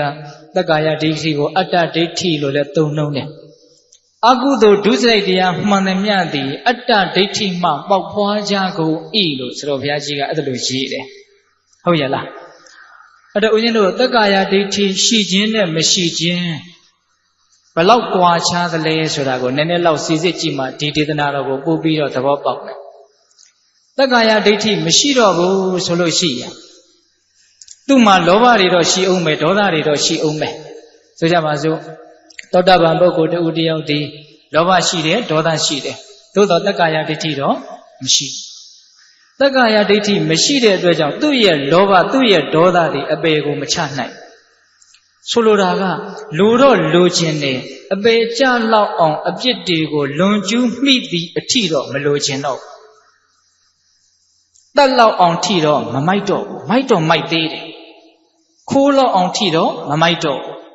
တဲ့ပြောရရင်အပေလေးပါးကြလောက်သည့်အထိမကောင်းတဲ့ကံတွေသူတို့မလုပ်တော့ဘူးအပေါ်ရင်မကောင်းမှုလေးတွေတော့ရှိသေးတယ်ဒါကြောင့်မလို့ဦးဇင်းတို့ဝိသခအကြောင်းအမကြီး9နှစ်သမီးကစပြီးတော့သောတာပန်ဖြစ်တယ်တက္ကာယဒိဋ္ဌိမရှိတော့လောဘရှိတယ်ဒေါသရှိတယ်ဒါကြောင့်အိမ်တော်ပြုတဲ့သားတွေသမီးတွေမြေးတွေမြစ်တွေအများကြီးနဲ့နေတာပဲဟုတ်ရဲ့လားအဲ့ဒီမှာသူ့မှာလောဘရှိတယ်လောဘရှိလို့မို့သူ့မြေးကလေးတေတုံးကငိုတာပေါ့ဟုတ်လားဒါပေမဲ့ဝိသခရဲ့လောဘတွေဝိသခကိုအပေမချနိုင်ဘူးဘာဖြစ်လို့တော့သူ့လောဘကတက္ကာယဒိဋ္ဌိနဲ့မပေါင်းရဘူးအဲ့တော့တက္ကာယဒိဋ္ဌိနဲ့မပေါင်းရတဲ့လောဘဒေါသတွေအားနေတယ်အားပြုတ်ခုနှစ်ဘဝနေရင်အလွန်ဆုံးခုနှစ်ဘဝနေအဲ့ဒီလောဘဒေါသတွေအကုန်ကုန်မှာခုတက္ကသမားတို့ဦးဇင်းတို့ရဲ့လောဘဒေါသတွေကြတော့အဲ့ဒါလိုမဟုတ်ဘူးငါဆွဲနဲ့ပေါင်းပြီးတော့ဖြစ်တာဆိုတော့တိတ်ပြင်းထန်တယ်ဟုတ်လားလူကျင်လုံးအားကြီးလာရင်တတ်သိရင်တတ်မယ်ခိုးသိရင်ခိုးမယ်လိမ်သိရင်လိမ်မယ်ဟုတ်ရဲ့လားဘာနဲ့ပေါင်းရလို့အဲ့လောက်တောင်းကျမ်းသွားတာတော့တက္ကာယဒိဋ္ဌိနဲ့ပေါင်းရလို့လောဘဒေါသတွေကအဲ့လောက်ကြမ်းထမ်းကုန်တာဟုတ်လားဘယ်လောက်ထိကြမ်းထမ်းမဲ့ထင်တော့အမေတတ်သိရင်လည်းတတ်အောင်မှာဘုဒ္ဓဇင်ဘဝနော်အဖေတတ်သိတယ်လို့ထင်ရင်တတ်အောင်မှာယဟန္တာကိုတတ်သိတယ်လို့ထင်ရင်တတ်အောင်မှာဘုရားကိုသွေးစိမ့်တည်အောင်လှုပ်တဲ့တယ်လို့ထင်ရင်လှုပ်အောင်မှာတန်ခါသင်ခွဲတဲ့တယ်လို့ထင်ရင်ခွဲအောင်မှာမိစ္ဆာဒိဋ္ဌိကြီးလည်းဖြစ်နိုင်သေးတာပေါ့အဲ့ဒီတော့ဥစဉ်တို့ပုထုဇဉ်လူသားတွေတက္ကာယဒိဋ္ဌိမကင်းသေးသမျှကလပ်ပလုံးမဖြစ်နိုင်သောအကုသိုလ်ဆိုတာမရှိမဖြစ်နိုင်သောအကုသိုလ်မရှိတဲ့အတွက်ကြောင့်မရောက်နိုင်သောဒုက္ခဘုံဆိုတာလည်းမရှိဒါကြောင့်အနာဂတ်ဒုက္ခတွေဘလောက်ကြံသေးတယ်လို့ပိုင်းခြားသတ်မှတ်လို့လည်းမရနိုင်ဘူးတက္ကာယဒိဋ္ဌိကင်းပြီးသားပုဂ္ဂိုလ်တွေကြတော့ကြံတဲ့ကိလေသာတွေကတဖြည်းဖြည်းနဲ့အားပြော့ပြီးတော့နောက်ဆုံးသေချာပေါက်ဒုတိယမဉ္ဇဉ်တတိယမဉ္ဇဉ်သရုဋ္ဌမဉ္ဇဉ်ပူဉ္ဇဉ်တွေရပြီးတော့ယဟန္တာသူတို့ကဖြစ်ကြပါဒါကြောင့်မြတ်စွာဘုရားကဒီဒေသနာတော်ကိုဟောလာအရိယာသာဝကဖြစ်သောမဉ္ဇဉ်အမြင်နဲ့ပြည့်စုံသောသစ္စာလေးပါးကိုထိုးထွင်း၍သိသောအရိယာပုဂ္ဂိုလ်သည်ဆိုတာသောတာပန်ပုဂ္ဂိုလ်ကိုပြောတာသူ့ရဲ့ကုန်ခန်းသွားတဲ့ဒုက္ခတွေကမဟာပထဝီမြေကြီးမှာရှိတဲ့မြေမှုန်လောက်ကျန်တဲ့ဒုက္ခကလက်သေးပြားပေါ်မှာရှိတဲ့မြေမှုန်လောက်အဲ့ အဲ့တော့ဒကာဓမ္မတို့ဦးဇင်းတို့တွေအဲ့ဒါလို့ကြီးကျယ်တဲ့တကောအာနိသင်ရှိတဲ့မဲ့ညံပူညံဆိုတာကိုဒီဘဝမှာဥတီချက်ထားပြီးတော့ရအောင်လုပ်ဖို့မလိုဘူးလားလိုတာပေါ့ဒီဘဝမှာရအောင်လုပ်ဖို့လိုတာပေါ့နော်ဒီဒေသနာတော်ကိုနာရင်းနဲ့ဩတက္ကာယဒိဋ္ဌိရှိခြင်းမရှိခြင်းရဲ့ကွာခြားချက်ကလည်းကြီးလာပါလားဒါကိုနားလည်ဖို့လိုတယ်နော်တက္ကာယဒိဋ္ဌိရှိရင်ကျန်တဲ့ဒုက္ခဘလောက်လို့ပြောလို့မရဘူးဘာမဆိုးဆိုးဝါးတာတွေအကုန်လုံးဖြစ်နိုင်သေးတယ်ဟုတ်ရလားတက္ကာယဒိဋ္ဌိမရှိတော့ဘူးဆိုရင်တော့ဆိုးဝါးတာတွေအများကြီးမဖြစ်နိုင်တော့ဘူးဟုတ်ရလားဒါကြောင့်ငါဇွဲဆိုတာကြောက်စရာမကောင်းဘူးလားကြောက်စရာကောင်းတယ်ဗျာကြောက်စရာကောင်းတယ်ငါဇွဲကိုလျှော့နိုင်ရင်တတ်တာပဲဦးဇင်းတို့မြတ်စွာဘုရားတန်ရုပ်ထဲမှာဟောထားတာတခုရှိတယ်အတ္တဒိပဝတ်ထဲမှာလေဟောထားတာဘာဟောထားလဲဆိုတော့စိုးရိမ်လာတဲ့ဆင်းရဲလာတဲ့ဒုက္ခရောက်လာတဲ့ဆိုလို့ရှိရင်စဉ်းစားလိုက်ပါတဲ့စိတ်တွေဆင်းရဲလာပြီပူလောင်လာပြီနေမတိထိုင်မတိဖြစ်လာပြီဆိုရင်ဒီဒုက္ခတွေဟာဘာကြောင့်ဖြစ်တယ်လဲလို့စဉ်းစားလိုက်ပါတဲ့မစဉ်းစားပဲမနေပါနဲ့လိမ့်ပိန်ပြီးတော့မခံပါနဲ့အဖြေရှာပါဆင်းရဲလာပြီဒုက္ခရောက်လာပြီဒါဘာကြောင့်ဒီဒုက္ခဖြစ်တယ်လဲဉာဏ်ရှိတဲ့လူသားတွေပါနော်ကိုယ်မှာဖြစ်တဲ့ဒုက္ခကိုကိုယ်တိုင်ကြောက်အောင်လုပ်ရမှာဒီလိုကမှလုပ်ပေးမှာမဟုတ်ဘူးနော်အဲ့ဒီမှာမြတ်စွာဘုရားဆက်ပြီးတော့အဖြေထုတ်တယ်ဆင်းရဲလေသည်မြအာလုံးဆင်းရဲတို့သည်ဘာကြောင့်ဖြစ်တယ်လဲဆိုရင်ရုပ်ဝေဒနာတင်ညာသင်္ခါရဝိညာဉ်လို့ခေါ်တဲ့ဒီခန္ဓာ၅ပါးကိုငါလို့ထင်လို့ဆင်းရဲတွေဖြစ်တာတဲ့ဒီတရားကိုဦးဇင်းတို့အကျေမပြောအောင်ဘူးအိမ်ကြမှာကိုယ့်ဟာကိုယ်အသေးစိတ်စဉ်းစားကြဟုတ်လားဒုက္ခရောက်လေသည်မြရောက်လေသည်မြဒုက္ခတို့သည်ငါလို့ထင်မိလို့ဒုက္ခရောက်တာတဲ့ဟုတ်လားဒါကြောင့်မြတ်စွာဘုရားကဒီရုပ်ဝေဒနာတင်ညာသင်္ခါရဝိညာဉ်ဆိုတဲ့ခန္ဓာ၅ပါးကိုဖြစ်ပေါ်လာပြီးတဲ့နောက်ကုံဆုံးပြောက်ကွယ်သွားကြတယ်ဆိုတဲ့အချက်ကိုမြင်အောင်ကြည့်ရမယ်တဲ့ဘယ်တရားပဲဖြစ်လာပြီးရင်ပြီးသွားတာကြီးပဲเนาะစောစောကဦးဇင်းပြောခဲ့တယ်မပြီးတာဘာမှမရှိကောင်းမယ်ကောင်းဆိုးဘာပဲဖြစ်ပေါ်လာပြီးရင်ပြီးသွားတာမပြီးတာဘာမှမရှိအဲ့ဒီပြီးဆုံးသွားတယ်ဆိုတဲ့အချက်ကိုမြင်လို့ရှိရင်ငြိမ်းချမ်းမှုတေချာပေါက်ရမယ်နော်ဒါအတူတူပြောတာနော်ငါလို့ထင်ရင်တော့ဆင်းရဲမှုအလုံးရမယ်ပြီးဆုံးသွားတယ်ဆိုတာကိုမြင်ရင်တော့ငြိမ်းချမ်းမှုတေချာပေါက်ရမယ်ဟုတ်မဟုတ်ဆိုတာကိုယ်တိုင်စမ်းသပ်လို့ရတယ်ဇွတ်ကြီးယုံရမယ်လို့မဆိုလို့ဘူးဟုတ်ရဲ့လားဒုက္ခတွေရောက်လာပြီဆိုစဉ်းစားလိုက်သိမှန်တာပေါ့ငါဆိုတဲ့အတွေးတွေကြောင့်ဒုက္ခရောက်တာဟုတ်ရဲ့လားအဲ့ဒီတော့ဒီငါဇွဲဆိုတာလျှော့နိုင်ရင်လျှော့နိုင်မလို့တတ်တာဦးဇင်းကလူငယ်လေးမျက်နှာမြင်တော့ပုံမြင်လေးတစ်ပုဒ်တောင်ပြောခြင်းငါဇွဲကိုကိုယ်တိုင်လျှော့ရင်တတ်တာတယ်ဆိုတာမဆိုထားနဲ့သူများလျော့တာမြင်တာကိုတောင်စိတ်ထဲမှာကြည်နူးရတယ်ဆိုတာလေးကိုပြောခြင်းကိုယ်တိုင်လျော့ရင်တော့ပိုကောင်းတာပေါ့ဗျာသူများတကငါဇွဲလျော့ကြတာတွေကိုမြင်ရရင်တော့တော်တော်ကြည်နူးရတယ်အကောင်းဆုံးဥပမာပြောရရင်တော့တကယ်သူတော်ကောင်းကြီးတွေအာဇာနည်ကြီးတွေတကယ်ကိုကြည်ညိုစရာကောင်းတဲ့ပုဂ္ဂိုလ်ကြီးတွေအကြောင်းမှတ်တမ်းတင်ထားတာမရှိဘူးလားဘာဖြစ်လို့ကြည်ညိုစရာကောင်းတာတော့လေးစားစရာကောင်းတာတော့တန်ဖိုးထားစရာကောင်းတာတော့ဆိုရင်သူတို့ကငါဇွဲကင်းနဲ့အလုပ်လုပ်ကြတာတပါးသောသူတွေချမ်းသာဖို့ငါဖို့ဆိုတာသူတို့မှမရှိတော့အောင်သူတို့မှရှားတယ်အဲ့တော့သူတို့ကသိဖြူစင်တာပေါ့ဟုတ်လား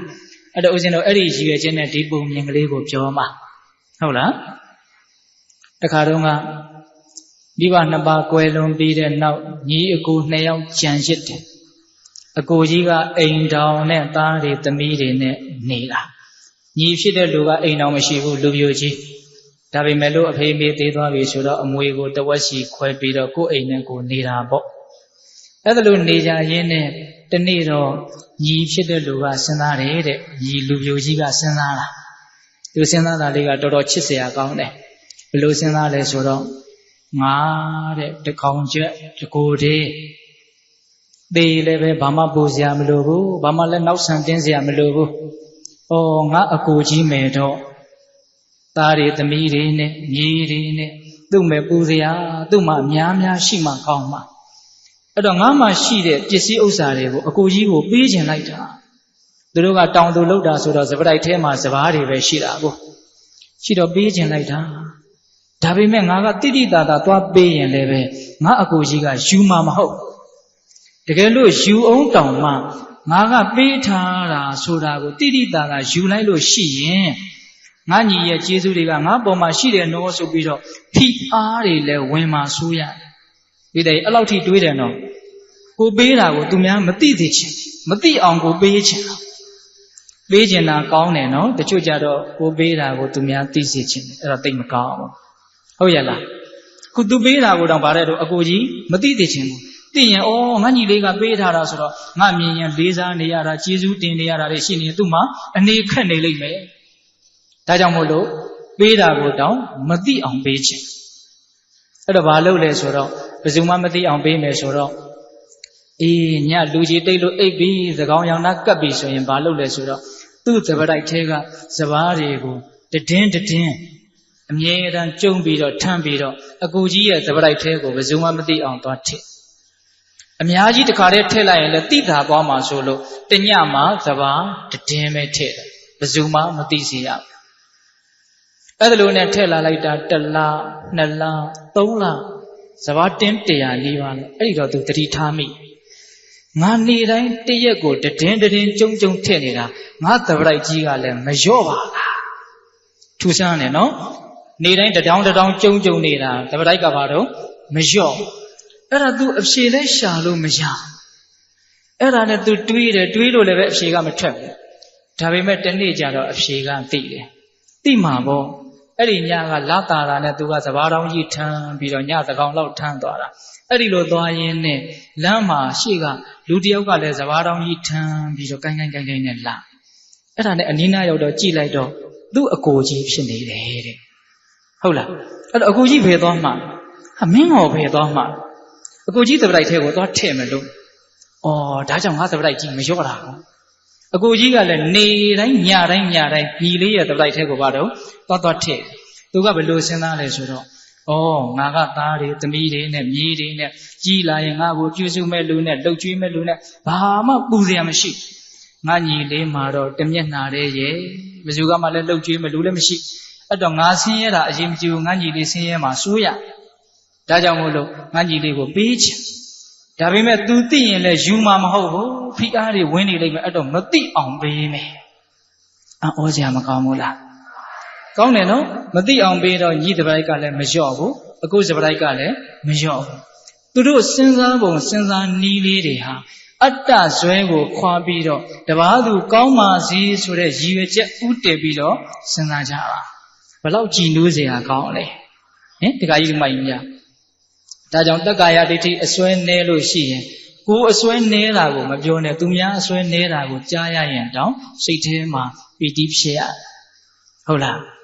အဲ့တော့တက္ကာယဒိဋ္ဌိအစွဲနည်းတဲ့လူနဲ့မနည်းတဲ့လူဘယ်ဟာကများတော့မနေတဲ့လူကများတာပေါ့အခုခေတ်လည်းရှိပါတယ်အပြူကြီးတွေနဲ့အိမ်တော်ရှင်ညီမတွေညီကိုတွေမရှိဘူးလားအပြူကြီးလူပြူကြီးတွေကဘလို့တွေးတော့ပုံမြင်တဲ့ကလူလိုတွေးသလားမတွေးပါဘူးသူတို့လှုပ်ကြွေးမဲ့လူတွေအများကြီးတို့ဘာမှမရှိဘူးများစုမှဟုတ်လားပတ်စံရှိမှကြည့်ရင်လူကကတ်မှာအပြူကြီးလူပြူတွေကစိုးရိမ်စိတ်အကြီးအကျယ်နဲ့အကြီးအကျယ်မစုဘူးလားစုတယ်သူတို့လည်းသိမ့်မဟုတ်ကအိမ်တော်ရှင်တွေကဘာတွေးတော့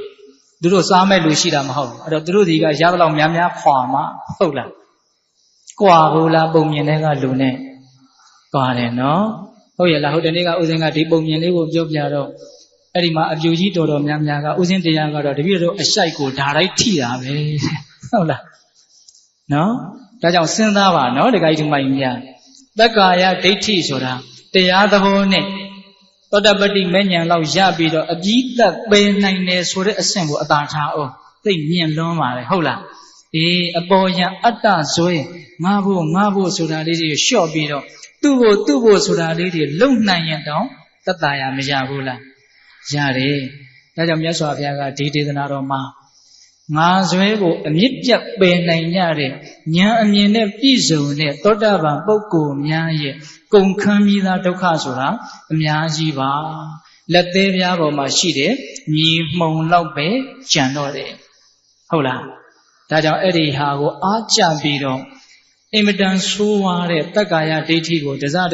နည်းအောင်ကြိုးစားမယ်ဟုတ်လား နောက်ဆုံးမြတ်စွာဘုရားညွှန်ပြတဲ့ဝိပဿနာနည်းနဲ့တက္ကာယဒိဋ္ဌိကိုအမြင့်ပြတ်ပယ်တတ်နိုင်အောင်ငါကြိုးစားမယ်လို့တဏှိဋ္ဌာမချသင့်ဘူးလားချသင့်တယ်အဲ့တော့တက္ကာယဒိဋ္ဌိကိုပယ်တယ်ဆိုတာကလည်းပဲသစ္စာ၄ပါးကိုမြင်မှတက္ကာယဒိဋ္ဌိကိုပယ်နိုင်တာဗျသစ္စာ၄ပါးကိုထွတ်ထွင်းသိနိုင်မှတက္ကာယဒိဋ္ဌိကိုပယ်နိုင်တာဦးဇင်ကဒီကနေ့ညတရားကို၃ပိုင်းပိုင်းပြီးတော့ဟောမယ်လို့အောက်မေ့ထားတာခုတရား၂ပိုင်းပြီးသွားပြီပထမအပိုင်းကသိပြီးတဲ့နောက်မကောင်းတာရောက်တဲ့လူကများတယ်ဒါကြောင့်မကောင်းမှုကိုကြောက်ရမယ်ကောင်းတာရောက်တဲ့လူကနေတယ်နေတာလေးတွေပါအောင်ကြိုးစားရမယ်အဲ့ဒါတရားပထမပိုင်းပေါ့နော်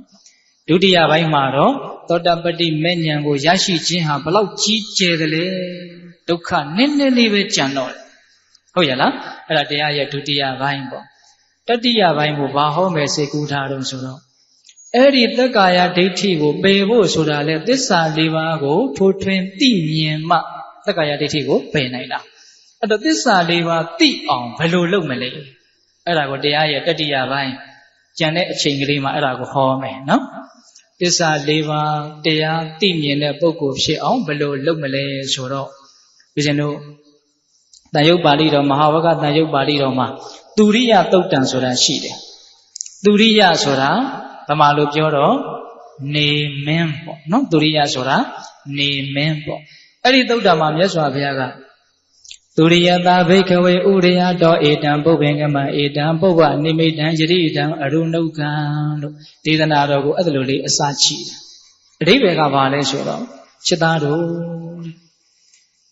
နေထွက်ဖို့အတွက်နေမထွက်ခင်ရှေးအဖို့မှာအခုခေတ်လူတွေကတော့အာယုံရောင်လို့ခေါ်တာပေါ့နော်စာလို့ပြောရရင်တော့အရုဏအရုံရောင်ပေါ့အရုံရောင်ဆိုတာကနေမထွက်ခင်ရှေးအဖို့မှာပဇွန်စီရောင်ကလေးတက်လာတာလိမ်မော်ရောင်လေးတက်လာတာအဲ့ဒါကိုအရုံရောင်လို့ခေါ်တယ်အဲ့ဒီအရုံရောင်တက်လာပြီဆိုရင်အဲ့ဒီအရုံရောင်ရဲ့အောက်မှာတေချာပေါက်နေမင်းရှိတယ်တဲ့နေမင်းရှိလို့မို့အရုံရောင်ကြီးကတက်လာတာပေါ့ဟုတ်ရလားအဲ့ဒါလူတယောက်ကအရုံရောင်ကြီးကိုမြင်လို့ရှိရင်ဩမကြခင်နေထွက်တော့မယ်ဆိုတာကိုမသိနိုင်ဘူးလားသိနိုင်တယ်နေရဲ့ရှေ့ပြေးနမိတ်ဖြစ်တဲ့အရုံရောင်ကအရင်ထွက်လာတာအခုဟုတ်လားဒါကြောင့်နေမထွက်ခင်မှာအာယုံကအရင်တက်တာအခုနော်အာယုံလာပြီဆိုရင်မကြခင်မှာနေထွက်တော့မယ်တဲ့အဲ့ဒီဥပမာတော့ပဲသစ္စာ၄ပါးကိုသိမြင်တဲ့ဉာဏ်ပညာတည်းဟူသောနေမင်းကြီးထွက်ဖို့အတွက်ရှေ့ပြေးအရုံဆိုတာရှိတယ်အဲ့ဒီအရုံကဘာလဲဆိုတော့တမ္မာဒိဋ္ဌိပဲတဲ့ဟုတ်လားသစ္စာ၄ပါးကိုသိမြင်တဲ့ဉာဏ်ပညာကနေမင်းကြီးနဲ့တူတယ်အရုံရောင်ကတမ္မာဒိဋ္ဌိနဲ့တူတယ်ဆိုလိုတာကတမ္မာဒိဋ္ဌိဖြစ်ရင်သစ္စာ၄ပါးကိုသိတဲ့နေမင်းနဲ့တူတဲ့ဉာဏ်ပညာဟာသိကြပေါက်ရတော့မယ်တမ္မာဒိဋ္ဌိကသစ္စာ၄ပါးကိုသိခြင်းရဲ့ရှေ့ပြေးပုပ္ပနမိတ်ဟုတ်ရလားအဲ့တော့တမ္မာဒိဋ္ဌိပြီးရင်သစ္စာ၄ပါးကိုသိတဲ့ပညာဉာဏ်ဟာသိကြပေါက်ရမယ်ဆိုတဲ့အဓိပ္ပာယ်ကိုပြောတာနော်အဲ့တော့ဦးဇင်းတို့ဒီဒေသနာတော်ကိုအဖြောင်ပြောမယ်ဆိုလို့ရှိရင်တမ္မာဒိဋ္ဌိဖြစ်အောင်လုပ်မယ်ဆိုရင်သစ္စာ၄ပါးကိုသိတဲ့ဉာဏ်ပညာကိုသိကြပေါက်ရမယ်ဟုတ်ရလားအဲ့တော့တမ္မာဒိဋ္ဌိကအရေးကြီးတဲ့အနေအထားမှမရှိဘူးလားရှိတာပေါ့တမ္မာဒိဋ္ဌိအရေးကြီးဆုံးပဲဟုတ်ရလားဘာလို့လဲဆိုတော့တမ္မာဒိဋ္ဌိရှိရင်နိဗ္ဗာန်ရမှာပဲရိုးရိုးပြောရရင်အဲ့ဒီအတိတ်ပဲဟုတ်ရလားဒါကြောင့်တမ္မာဒိဋ္ဌိကိုနားလည်ဖို့မလိုဘူးလားနားလည်ပြီးတဲ့နောက်မိမိတန်တမှာအဲ့ဒီတမ္မာဒိဋ္ဌိတည်အောင်လုပ်ဖို့မလိုဘူးလားလိုတယ်ပထမအဆင့်နားလည်ရမယ်ဒုတိယအဆင့်နားလေတဲ့အဲ့ဒီအတိကိုခဏတိုင်းမိမိတန်တမှာဖြစ်အောင်လုပ်ရမယ်နှစ်ချက်နော်ပထမအဆင့်မလုပ်ရမယ်နားလေရမယ်နောက်အဲ့ဒီနားလေထားတဲ့အတိကိုမိမိတန်တမှာခဏခဏဖြစ်အောင်ကြိုးစားရမယ်ဒီဃာရမတို့ဦးဇင်းတို့တွေကတခါတလေတော့နားလေတယ်ဒါပေမဲ့နားလေပြီးသားအတိကိုခဏခဏဖြစ်အောင်မလုပ်ဘူးအဲ့ဒီကိစ္စလိုးနေတာဦးဇင်းတို့လည်းအဲ့ဒီအတိုင်းပဲဆိုကြပါစို့သေမယ်ဆိုတာမသိဘူးလားသိခြင်းတရားကိုမစင်စားဘူးလားစဉ်းစားလိုက်တဲ့အခါမှာဘယ်လိုခံစားရလဲဩဘဝဆိုတာသိရမှာငါကောင်းတာလေးလုပ်အောင်မှာမကောင်းတာတက်နိုင်သမျှရှောင်မလို့ဒီစိတ်ကူးလေးမပေါ်ဘူးလားသေချာပေါက်ပေါ်တယ်သေချာပေါက်ပေါ်တယ် အဲ့ဒီတော့အဲ့ဒီသိခြင်းတရားကိုတိနေတဲ့အဲ့ဒီအတိကိုခိုင်မြဲအောင်မလုံနိုင်လို့အဲ့ဒီတန်ဝေကမတည်တာသိရမယ်ဆိုတဲ့အတိညာရှိပါလျက်ခင်နဲ့အဲ့ဒီအတိကိုမိမိတန်တန်မှာအကြာကြီးတည်အောင်ခဏခဏဖြစ်အောင်မလုံနိုင်ဘူးအဲ့ဒီမလုံနိုင်လို့တရားတွေမရတာပဲဟုတ်ရဲ့လားဒါကြောင့်တမာဒိဋ္ဌိကိုလည်းပဲဘာလဲဆိုတာကိုနားလည်အောင်လုပ်ရမယ်နားလည်ပြီးရင်ခိုင်မြဲအောင်တည်အောင်ဖြစ်အောင်ကြိုးစားရဘောပေါက်လားအဲ့တော့တမာဒိဋ္ဌိဆိုတာဘာလဲဆိုတော့ခုနတုန်းကဥစဉ်ပြောခဲ့တဲ့စကားတွေအများကြီးထဲမှာအဓိပ္ပာယ်ကပါသွားပါပြီတမာဒိဋ္ဌိဆိုတာအမှန်မြင်တာကိုတမာဒိဋ္ဌိလို့ခေါ်တာတမာဆိုတာကမှန်ကန်တာဒိဋ္ဌိဆိုတာကအမြင်ပေါ့နော်မှန်ကန်တဲ့အမြင်အဲ့တော့မှန်ကန်တဲ့အမြင်ဆိုတာဘာလဲဆိုတော့မှန်တာကိုမြင်တာဟာမှန်ကန်တဲ့အမြင်ပေါ့ရိုးရိုးလေးနော်မှန်တာကိုမြင်တာဒီမှန်ကန်တဲ့အမြင်အဲ့လို့ဆိုရင်မှန်တာကဘာလဲမှန်တာကပြီးဆုံးသွားခြင်းဒီအမှန်တရားပဲလိုရင်းကိုပဲတူတူလေးပြောလိုက်ကြစို့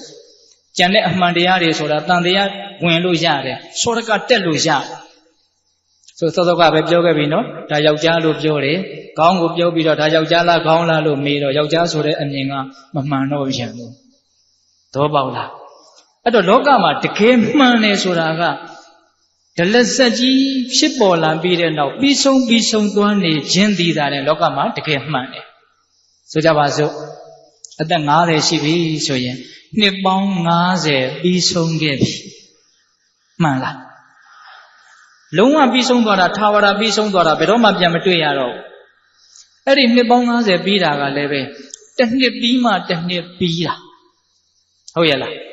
အဲ့ဒီတစ်နှစ်မှလည်းပဲတစ်လပြီးမှတစ်လပြီးတာတရက်ပြီးမှတရက်တနာရီပြီးမှတနာရီသဘောပေါက်လားမနေ့တုန်းကရုပ်တက်နံတက်တွေခံစားခဲ့တာတွေပြောခဲ့တာတွေဆိုခဲ့တာတွေတွေးခဲ့တာတွေကြံခဲ့တာတွေအခုဘာရှိသေးလဲမရှိတော့နေ့လေတုန်းကရုပ်တက်နံတက်တွေကိုရှိသေးလားစောစောတုန်းကသီလယူတုန်းကရုပ်တက်နံတက်တွေကိုရှိသေးလားမရှိတော့ဘူးမရှိတော့ပါဘူးဖះလို့ပြောတာကိုအခုရှိသေးသလားကဲအဲ့လိုမေးနေတရားဘယ်တော့မှဆုံးတော့မှာမဟုတ်တော့ဟုတ်လားအမြဲတမ်းဘာဖြစ်နေတော့ကုံဆုံးလိုက်နေတယ်ပြီးဆုံးလိုက်နေတယ်ပြီးသွားနေတယ်အသစ်အမြဲတမ်းဖြစ်နေတယ်ဘဝဆိုတာထာဝရအသစ်ဟုတ်ရလားအမြဲတမ်းအသစ်ဖြစ်နေတယ်အဲ့ဒီအသစ်ကလည်းပြီးသွားတာပဲနောက်ထပ်အသစ်တစ်ခုအစားထိုးနေတာပဲခုဦးဇင်းနှုတ်ကထွက်နေတဲ့အတန်ကိုပဲဂရုစိုက်ကြည့်တစ်လုံးပြီးတစ်လုံးရှင်းဟာပျောက်ကွယ်သွားတယ်ပျောက်ကွယ်သွားတာမှဘာနဲ့မှရှာလို့မတွေ့တော့လုံးဝထာဝရပြီးဆုံးသွားတာအဲ့ဒီပြီးဆုံးခြင်းဆိုတာအမှန်တရားပဲနောင်ဖြစ်မဲ့အရာတွေအကုန်လုံးလည်းပြီးဆုံးသွားအောင်မှာပဲမပြီးတာရဲ့လို့ဘာမှမရှိဘူး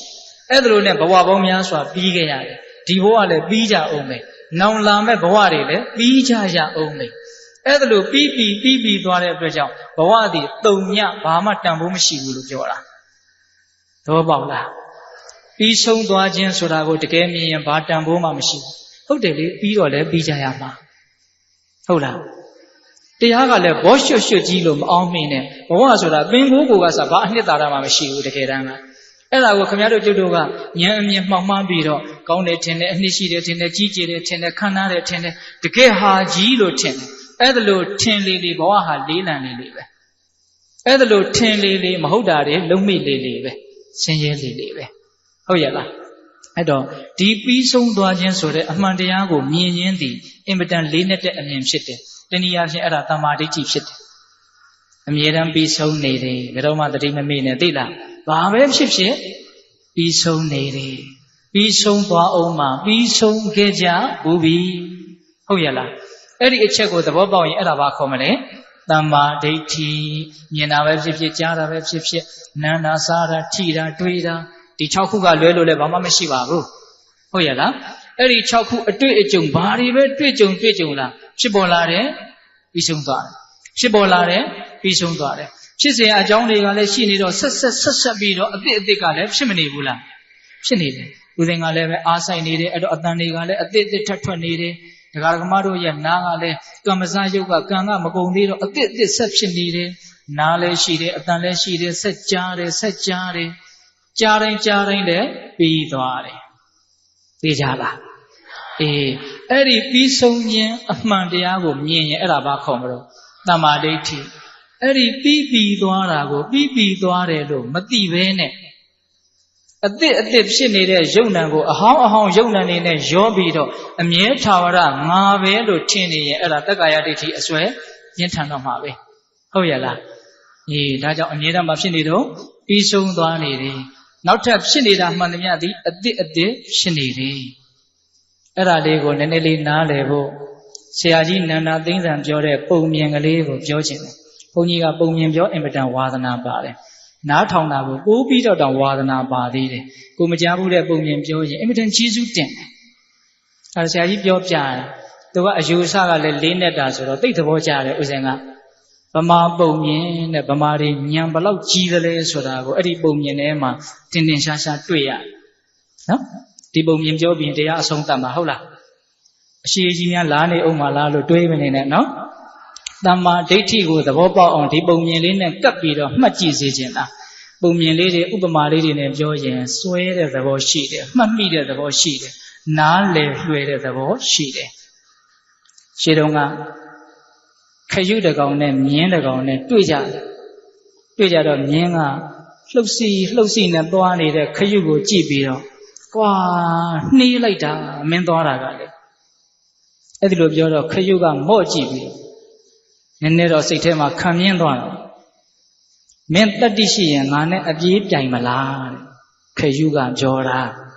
ဧတရေအပြေးပြိုင်ဖို့စိန်ခေါ်နေတာကဘယ်သူကိုစိန်ခေါ်နေတာလဲခရုကမြင်းကိုစိန်ခေါ်နေတာသူ့မှာအကြံစီရှိလို့ဘောဗျာအကြံစီမရှိရင်ဘယ်ပြောရဲမလဲမြင်းဆိုတာအင်မတန်မြန်တဲ့အကောင်ပြီးတူသိပါလေဟုတ်လားအင်မတန်နှေးတဲ့အကောင်ကအင်မတန်မြန်တဲ့အကောင်ကိုစိန်ခေါ်နေအဲ့တော့မြင်းကရေတာပေါ့မင်းလိုကောင်ကမြန်ငါ့ကိုအပြေးပြိုင်တိုင်ဘယ်လေးပြိုင်နေတယ်လဲပြောအဲ့လိုပြောတော့ခရုကပြိုင်မဲ့နေရက်အချိန်တိတိကျကျပြောတယ်နေရာကိုလည်းတတ်မှတ်ပြီးတော့ဂရိတစ်ခုတောင်းတယ်အဲ့ဒီဂရိကဘာလဲဆိုတော့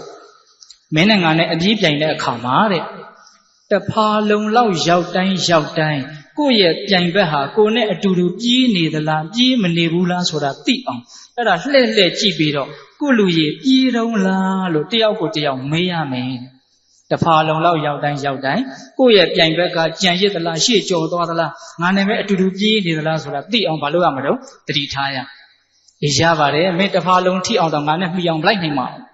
တိုင်ရှိစီကွာဆိုပြီးတော့ခရုနဲ့မြင်းနဲ့လမ်းခွဲသွားပြီးတော့ခရုကသူ့အပေါင်းဖော်ခရုတွေကိုအကုန်လုံးခေါ်တယ်အပေါင်းအသင်းတို့မြင်းသားစားရင်အညောင်းပြေတယ်လို့ပြောတယ်အဲ့တော့မင်းတို့မြင်းသားစားချင်လားလို့မေးဟာစားမယ်မြင်းသားစားမယ်ခရုတွေကအေးမြင်းသားစားချင်ရင်မင်းတို့ငါခိုင်းတဲ့အတိုင်းလုပ်မယ်ဆိုတော့အဲ့ဒီခရုကသူနဲ့အယောင်တို့အရွယ်တို့ခရုတွေအများကြီးရွေးလိုက်တယ်ရွေးပြီးတော့ကျန်တဲ့ကောင်တွေမင်းတို့ဘာမှလုပ်เสียမလို့ဘူးငါတို့ကလာစားလက်ဆိုတော့မှမင်းတို့ကောင်းကောင်းလာစားလက်တကယ်အလုပ်လုပ်ရမှာကငါနဲ့အယောင်တို့အရွယ်တို့ဒီခရုတွေပဲအလုပ်လုပ်ရအဲ့တော့ဘာလုပ်ရမှာတော့ပြောပါဆရာဆိုတော့အပြေးပြိုင်မဲ့လမ်းမှာတဖာလုံလောက်ရောက်တိုင်းတကောင်အမြဲတမ်းသွားနေရတဖာလုံလျင်တကောင်ကြချထားအဲ့ဒီနေရာမှာသွားနေရမရှိဘူးတဖာလုံရောက်တိုင်းတကောင်ရှိအဲ့ဒါနဲ့အပြေးပြိုင်မဲ့နေပြေးတိုင်မဲ့အချိန်ရောက်လာတော့မြင်းကြီးနဲ့တွေ့မြင်းကလည်းပဲကိုင်းလာစမ်းဆိုတဲ့သဘောနဲ့ပေါ့လေအဲ့ဒါနဲ့စပြီးတော့ထွက်ကြတယ်တဖာလုံလောက်လည်းရောက်ပြီဆိုတော့မြင်းကဂရိအတိုင်းရှေ့နောက်လှည့်ကြည့်ဟာကိုလူပြေးတော့လားဆိုတော့ဟိုခရုကအေးပြေးတော့မယ်ဒါပဲပြောတယ်ဟုတ်လားသူကဟိုခရုကသင်ထားတဲ့အတိုင်းဗါတဲ့တော့ပြေးတော့မယ်လို့မင်းမြင်းကြီးကပြေးတော့လားလို့မေးရင်ပြေးတော့မယ်ဒါပဲပြောအဲ့ဒါနဲ့မြင်းကြီးကဟာဒီကောင်ဘယ်ချိန်လိုက်လာတယ်မသိဘူးဟုတ်လားအဲ့ဒါနဲ့နည်းနည်းလေးအားစိုက်ပြီးတော့ပြေးလိုက်တယ်နောက်ထပ်တစ်ဖာလုံလောက်ရောက်တော့ဒီတစ်ခါတော့ဒီကောင်ပြက်နေလောက်ပါပြီဆိုတော့ဘေးလှည့်ကြည့်တယ်ရွာနဲ့သွားနေတုံးရှိအဲ့ဒါနဲ့ကိုလူပြေးတော့လားဆိုတော့ဟုတ်ကပါပြောတယ်ပြေးတော့မယ်ဟာမလွယ်ပါလားဆိုဆက်ပြေးတယ်အားစိုက်ပြီးတော့ပြေးတယ်တဖာလုံလောက်ရောက်တိုင်းပြေးတော့လားလို့မင်းဟိုကပြေးတော့မယ်ဘလို့မြန်ပြေးတာအဲ့ဒါနဲ့နောက်ဆုံးအားစိုက်ပြီးတော့ပြေးရင်နဲ့အမောဆုပ်ပြီးတော့ဒီမြင်းကြီးသေချာတယ်တဲ့အဲ့ဒီမြင်းကြီးသေတော့မှခရုတွေကဝိုင်းစားပြီးတော့အဲ့ဒါကြောင့်မို့လို့ဒီခေတ်ခရုတွေဟာဘယ်တော့မှမညောင်းဘူးလို့ပြောတာတဲ့ဟုတ်လားဒါကပုံမြင်နော် အဲ့ဒါကိုဆရာကြီးသုံးသပ်ပေါ့ငငယ်တုန်းကတဲ့အဲ့ဒီပုံမြင်ကိုဖတ်ရတော့မြင်းကြီးနဲ့အလိုက်တာလို့အောင်းမှမိတယ်တဲ့အရင်ခရုဟာဟိုမှာနေရစ်ပြီအခုတွေ့ရတဲ့ခရုဟာနောက်ထပ်အသစ်ခရုလို့ तू မသိလို့ခံလိုက်ရတယ်ဟုတ်လားတွေ့တိုင်းတော့ခရုသည်ဒါအသစ်အရင်တုန်းကခရုမဟုတ်ဘူးလို့ तू မသိခရုကိုတကောင်နေလို့ထင်နေတာအဲ့ဒါကြောင့်မလို့ तू ဘာဖြစ်သွားတာလဲခံလိုက်ရတာအဲ့ဒါကိုဆရာကြီးကစဉ်းစားတယ်တဲ့မြင်းကြီးနဲ့အလိုက်တာလို့အောင်းမိတာတဲ့အခုမြင်းအကြီးကငါဖြစ်နေပါလားလို့စဉ်းစားမိတယ်ဒီတဲ့မြင်းအကြီးကဘယ်သူဖြစ်နေလဲတရားတော်မတို့ဥစဉ်တို့တွေကအဲ့ဒါမြင်းအကြီးနဲ့အတူတူပဲကြားဘူးတယ်မဟုတ်လားဒီရုပ်တွေကလည်းပဲဆဲကလေးတွေကအမြဲတမ်းပျက်စီးပြီးတော့အစ်ဖြစ်နေတာတစ်စက္ကန့်ကိုတောင်မှအကျိန်ပေါင်းများစွာဖြစ်ပေါ်လာပြီးတော့ပျောက်ကွယ်သွားပြီးတော့အစ်ဆက်ဖြစ်နေတာသိပ္ပံပညာကလည်းလုံးဝထောက်ခံတယ်နော်လုံးဝသူတို့သိတယ်နော်ဒီနံတရားတွေဆိုတာတော့မပြောနဲ့တခုစိတ်ကူးလိုက်ဟိုဟာစိတ်ကူးလိုက်ဒီဟာစိတ်ကူးလိုက်ကူပြီးသားစိတ်ကူးတွေပဲရှာမှမသိတော့ဟုတ်လားအဲ့လိုအစ်အမြဲတမ်းဖြစ်နေတဲ့ဒီယုံနံကိုတခုတည်းလို့ငါလို့ထင်တာမနေ့တုန်းကငါလည်းဒီနေ့ငါမွေးတဲ့ကငါအခုငါဟုတ်ရဲ့လားတချို့ဆိုဘယ်လောက်ထိဆွဲတယ်ဆိုအရင်ဘဝကငါအခုငါပဲဟုတ်လားအဲ့လောက်ထိဆွဲတဲ့လူမရှိဘူးလားရှိတာပေါ့အမှန်ကတော့တခုတည်းဟုတ်သလားမဟုတ်ဘူးယုံနာဆိုတာဖြစ်ရမှာပြည့်ရတယ်ဖြစ်ပေါ်ရမှာပြည့်ရတယ်ဒါပေမဲ့နောက်ထပ်အသစ်ယုံနာကိုဖြစ်เสียအကြောင်းတော့သူတို့ဖန်ထားခဲ့တယ်တတိတော့ခြံထားခဲ့တာပေါ့နော်အဲ့ဒီပထမယုံနာဒီဟူသောအကြောင်းကြောင့်ဒုတိယယုံနာအသစ်ဟာဆက်ပြီးတော့ဖြစ်ရတယ်အဲ့ဒီယုံနာဟာသူပြတ်တော့နောက်ထပ်အသစ်ယုံနာကိုဖြစ်ဖို့အတွက်အကြောင်းခံထားခဲ့တယ်အဲ့ဒါလို့အကြောင်းအကျိုးလေးတွေဆက်ပြီးတော့ယုံနာဆိုတာဒလဇက်ကြီးဖြစ်နေတာအဲ့ဒီလိုယုတ်တွေနာနေဒလဇက်ဖြစ်နေတာကိုပဲတန်တရားလို့ခေါ်တာတန်တရားလို့ပြောလိုက်တော့နေရာဒေသကြီးတွေမျက်စိတွေမြင်မှာဆိုလို့ဟုတ်လားတန်တရားဆိုတာဘယ်မှာတော့ရှိဝေးမတွေးနဲ့တန်တရားဆိုတာဒီမှာဟုတ်ရလားအဲ့ဒါလို့ရုပ်တည်နာနေအမြဲမပြတ်ပျက်စီးပြီးတော့ပြီးဆုံးလိုက်နေတာအစ်အမြဲတမ်းဖြစ်နေတာကိုမသိတဲ့လူဟာခုနကမြင်းအာကြီးနဲ့မတူဘူးလားတူတယ်အမှန်စင်စစ်တော့အမြဲတမ်းမဖြစ်နေတာတော့ပြီးဆုံးလိုက်နေတာဘယ်သူမှမထိန်နိုင်ဘူးဒီကိစ္စဘယ်သူမှမထိန်နိုင်ဘူးနော်အဲ့ဒီပြီးဆုံးသွားခြင်းကိုမပြီးဆုံးအောင်မထိန်နိုင်တာကိုပဲအနတ္တလို့ခေါ်တာလူငယ်တွေနားလည်အောင်အပေါ်ယံစကလုံးတွေပဲဥစဉ်တို့ပြောပါတယ်နော်ဟုတ်လားတခါကြီးမိုက်များအဲ့တော့ဒီပုံမြင်လေးသဘောကျလားဥစဉ်ကကိုယ်သဘောကျရင်သူများသဘောကျမယ်ထင်ပြီးတော့အတင်းပြောတာပဲကြမချတော့မသိဘူးဟုတ်ရလားအဲ့တော့ပုံမြင်ဘယ်နှပုဒ်ပါတော့ဒီနေ့တရားထဲမှာပုံမြင်နှစ်ပုဒ်ပါတယ်နော်နှစ်ပုဒ်လုံးတော်တော်ကောင်းတယ်ကိုတရားကိုညှိုးအောင်မယ်ဟုတ်လားတရားဟောတာတနာရီနဲ့15မိနစ်ရှိသွားပြီအဲ့ဒါလောက်ထိညှော်မှမထားဘူးနော်ဥစဉ်ကကျမ်းမာရေးသိမ့်မကောင်းလို့တနာရီလောက်ပဲဟောမယ်လို့အောင်မေ့ထားတာအဲ့တော့တရားဏိကုံပိုင်းပုံမြင်ကဘာကိုပြောတာလဲတမ္မာဒိဋ္ဌိကိုပေါ်လွင်ထင်ရှားစေခြင်းလို့ပြောတာပါဟုတ်လားမှန်တဲ့အမြင်ဟာဦးဇင်းတို့သာသနာတော်ကြီးမှာအရေးအကြီးဆုံးမှာတန်တရားဝတ်ကလွတ်ကြောင်းမှာလည်းအရေးအကြီးဆုံးမှာဒီတမ္မာဒိဋ္ဌိအမြင်မှန်ခြင်းဆိုတဲ့အရုံရောင်လာပြီဆိုရင်တော့သစ္စာလေးပါးကိုသိမြင်တဲ့ဉာဏ်ပညာဒီဟုသောနေမင်းဟာသိကြပါဦးထွက်ပါလိမ့်မယ်ဟုတ်ရလားအဲ့ဒါတရားရဲ့တတိယပိုင်းဟုတ်ရလားဒါကြောင့်ပေတပေါင်းသူတော်ပေါင်းတို့သည်တရားရဲ့ပထမပိုင်းကိုနားပြီးတော့ကောင်းတဲ့ဘဝရောက်တယ်ဆိုတာအင်မတန်နဲတယ်ကိုဘာဖြစ်လို့တုံးဆိုတော့လူတွေဟာကောင်းတဲ့လူဟာအင်မတန်နဲလို့ပဲဒါကြောင့်ကောင်းတဲ့အ ਨੇ စုတွေမှာငါပါအောင်ကြိုးစားမယ်ဆိုတဲ့သဘောနဲ့ထိတ်လန့်တဲ့တန်ဝေကသဘောနဲ့ကောင်းအောင်ကြိုးစားနိုင်ကြပါစေဟုတ်လားတရားရဲ့ဒုတိယပိုင်းဉာဏ်အမြင်နဲ့ပြည့်စုံသွားကြတဲ့ပုဂ္ဂိုလ်တွေအတွက်ကုန်ခန်းသွားတဲ့ဒုက္ခတွေဟာမဟာပတိမြေကြီးမှာရှိတဲ့မြေမှုံးလောက်များတယ်ကြံတဲ့ဒုက္ခကတော့လက်သေးပြားပေါ်မှာရှိတဲ့မြေမှုံးလောက်ပဲလို့အားကျတဲ့သဘောနဲ့သစ္စာလေးပါးကိုသိမြင်အောင်ကြိုးစားဖို့မလိုဘူးလား